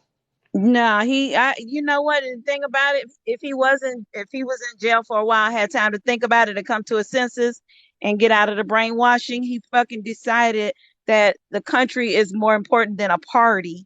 And a failed attempted coup is not cool. And I'm sitting in jail, yet you told me you were going to go down there with me. And now I'm in jail and you're out doing rallies.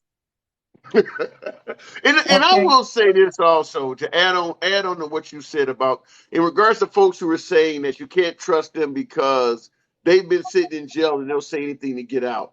We trust that type of testimony from inmates in regards to convicting people every single day. There are plenty of people in that exact same circumstance that offer credible testimony against defendants all over this nation, and we let it happen all the time. I don't understand why it's so special when it happens to Trump, but that happens all the time.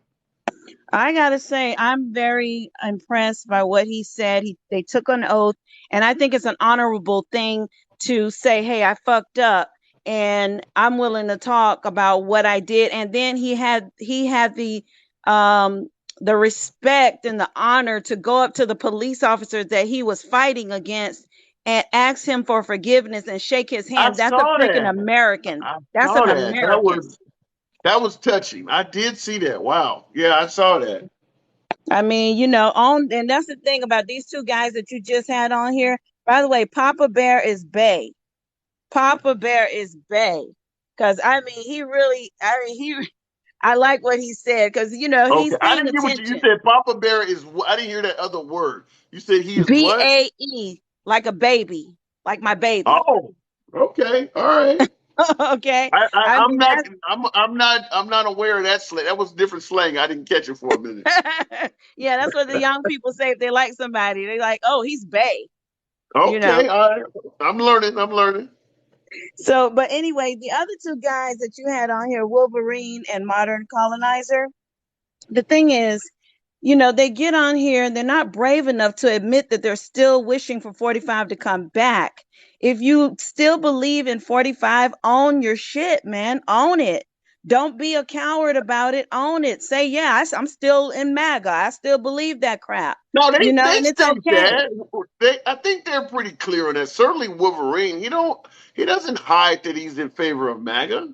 Well, let me tell you, he's sitting up here saying, how is all these tax dollars that's being spent on this investigation? The thing is, let me tell you something. I'll spend every damn tax dollar we got in this country to stop a failed attempted coup. Because if we don't have a country, then F the tax dollars.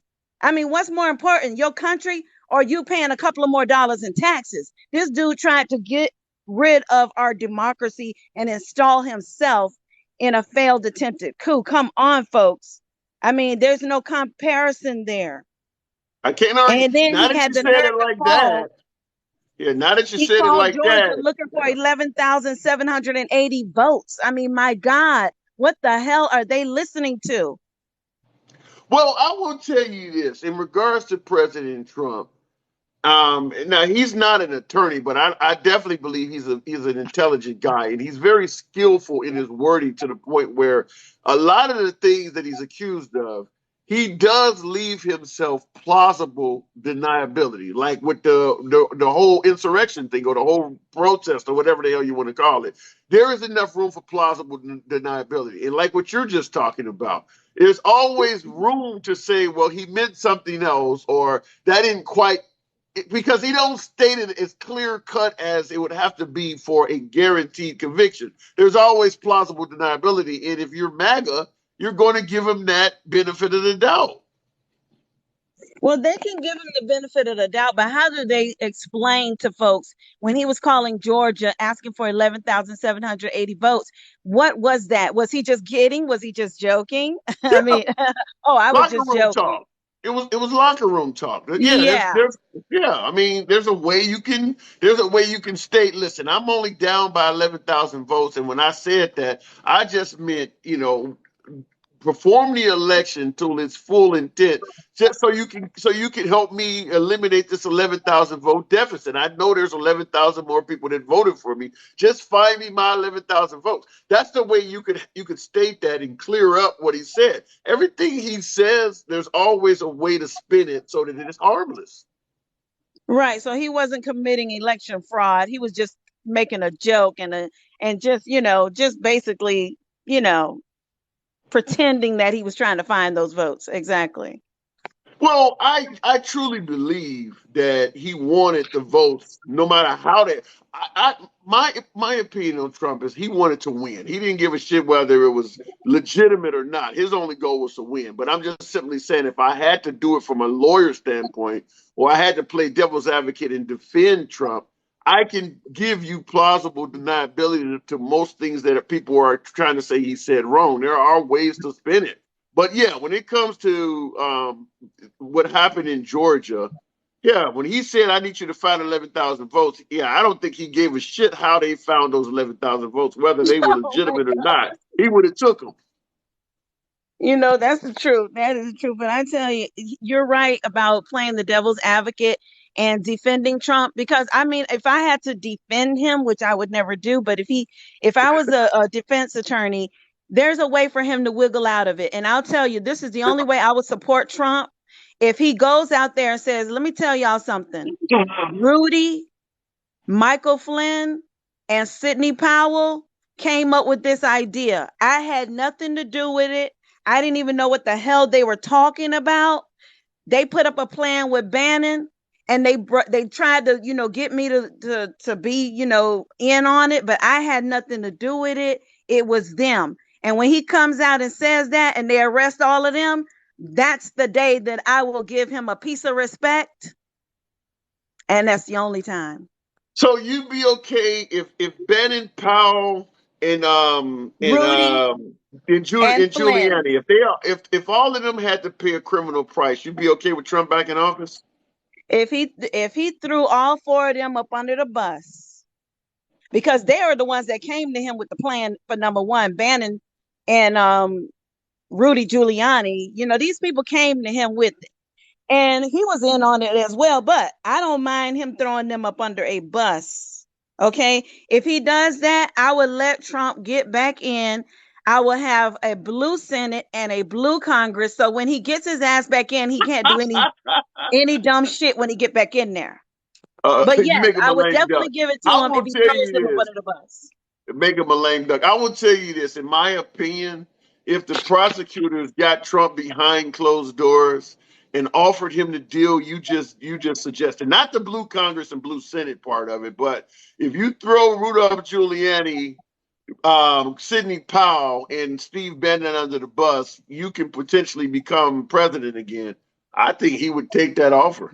I You really know think. he would. You I mean, know because he would. he's already threw Giuliani and Steve Bannon under the bus before. So yeah, I think he would take that deal.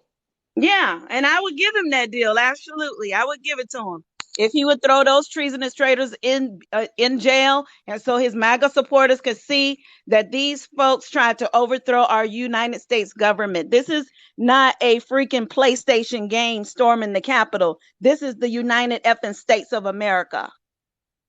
No, we'll see what happens, but I strongly think that in regards to Trump running in 2024, I do believe one of these cases, one of these prosecutors, whether it's what happens out of January 6th, because that has to turn into a different type of like a criminal investigation. I don't know if it's going to do that or not, but between that, Georgia, New York, and potentially Arizona, I do believe there's a good chance that they're going to find a way to get him to promise that or to get him off the ballot.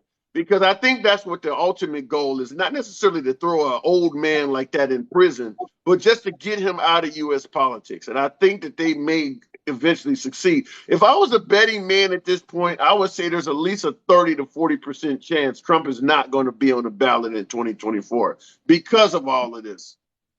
Well, I think that if he does get back in on the ballot, I think I would like to see DeSantis and him go up against each other in a debate. And, I would like to see DeSantis tear him apart because he's got so much baggage, That ain't you gonna know? happen. That ain't gonna happen, and I'll tell you why. DeSantis is a young man. Why would you risk going up against a juggernaut like Trump, or at least in regards to the Republican Party? Trump is a juggernaut. You're young enough that you can wait Trump out. Just let him do what he's gonna do in 2024, and you pop up in 2028. He'll still be pretty damn young. Why go up against Trump and end up like Jeb Bush or Hillary Clinton or someone with a destroyed career? Give Trump a wide berth and let him do whatever the hell he's going to do in 2024. And 2028 is yours for the taking. No So, way. yeah, if No, I'm I would advising not. DeSantis, I would tell him, do not go against Trump. It's a suicide mission with Republicans. I would advise him to leave Trump alone. No, he can beat Trump. He can beat Trump easily. First of all, he's already studied Trump. He knows Trump better than Trump knows Trump. Okay, so he can beat Trump. There's no question about that at But all. at And what I wouldn't cost? advise him to wait But 5 more years. But at what cost? If DeSantis beats Trump, keep in mind, beating Trump for DeSantis would be like a Rocky fight. At the end of the fight, no matter who wins, they're all bruised and fucked up. Why would you go through all of that and then you got to go against a liberal after you're done with Trump when you all bruised like that? Why not just wait until Trump is out of the way and run? I mean, Trump would, if DeSantis beat DeSantis would still pay a significant price. He would lose a lot of support. I mean, Handsome, go ahead. handsome. As a political strategist, that is my point. I would want these two to beat the hell out of each other so that when my candidate comes up as a liberal, there's an easy road to Okay, win. all right, I get it now. Hello. I get it. Okay, I get it. Yeah, okay. That makes a lot more That's sense. my strategy. Okay. All right, that's fair enough. All right, well, look, I got to move it on. But Okay. appreciate you talking. All Catch right. you later. Take care. All right, Bye bye. and that makes a lot of sense. She's doing it from a liberal side, so she's being more sarcastic. That makes a hell of a lot more sense. But yeah, if I am on the side of President or better yet, Governor DeSantis, yeah, I would advise him, do not run against Trump. Try your best to actually get his endorsement. Try your best, whatever he does in 2024, let him decide first and do everything you can to get him to speak favorably of you. That way, when you run in 2028, you will be at that greater of an advantage. Don't run against Trump. You see what happened to Jeb Bush. Jeb Bush was a shoo-in for the Republican nomination. He ran against Trump, and now he no longer even has a career in politics at all. Liz Cheney would have been in that seat until she died. She went against Trump, and now she no longer has a job at all come the midterms. And there's a host of other Republicans that would have had that seat or that chair or that position until they died. They went against Trump, and now they have no job at all. Ron DeSantis doesn't want that. He's on path to become the president. He doesn't want to. Jeb Bush was the governor of his state as well. Jeb Bush was very well liked by the state of Florida. Went against Trump. Florida don't like him anymore. That can happen to DeSantis. I don't care how much you think DeSantis is the bomb. Trump can defuse him. Listen, folks, I do got to wrap it up. Appreciate you guys being here. It's been hundreds of you guys in. You guys have made me 30 some odd thousand likes. This has been a really good conversation. I'll read a few of the comments where, bro, sacrifice is needed to keep DeSantis away. What kind of sacrifice?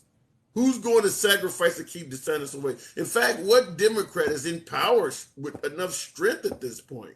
DeSantis has hugely favorable ratings. Give me a Democrat, other than Michelle Obama, who hasn't announced she's going to run, that right now is comparable to Ron DeSantis. And you're hearing it from a liberal. I know some of you guys don't think I'm a damn liberal, but it is what it is. Looking at the comments, he wants Trump so bad.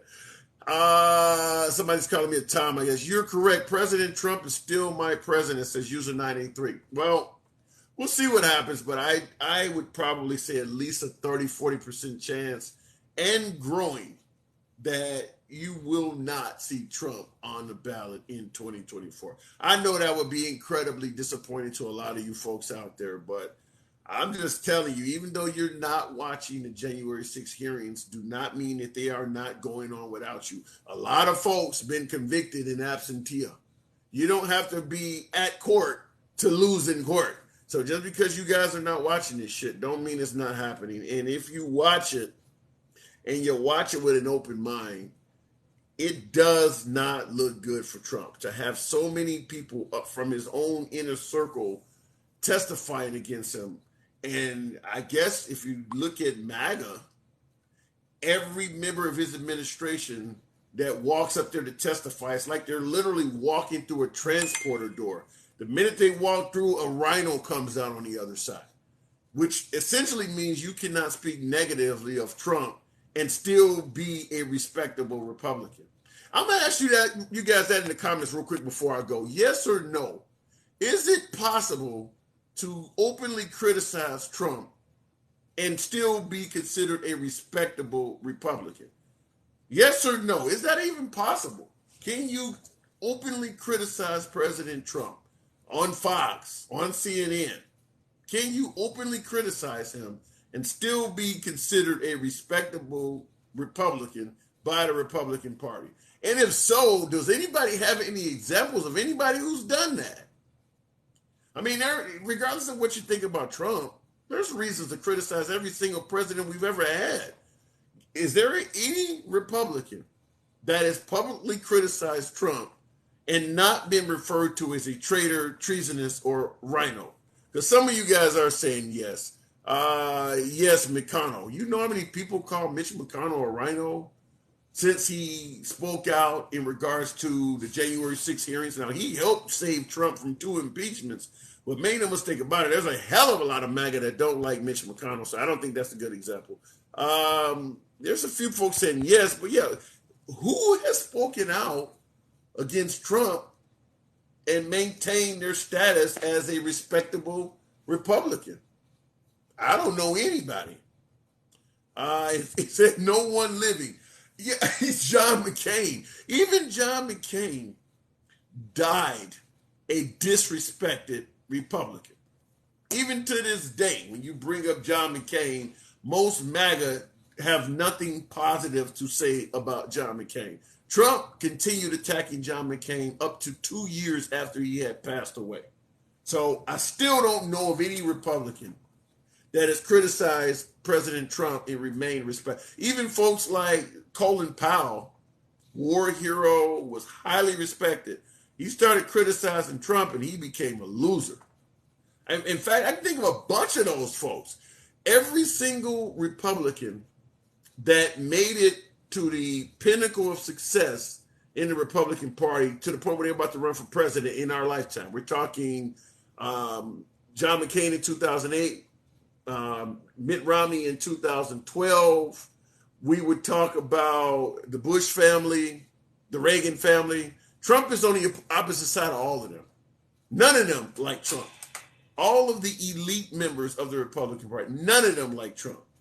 McCain's, Romney's, Reagan's, Bush's, none of them like Trump. Why is that?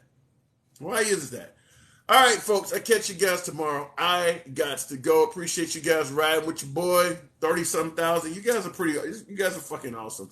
And like I said, this is a MAGA-friendly audience, so the notion that a liberal could talk to you guys and we can have civil discourse like this, we got to do this more often. I always appreciate talking to you guys. Liberals are welcome, but MAGA, yeah, good shit. Catch you guys later.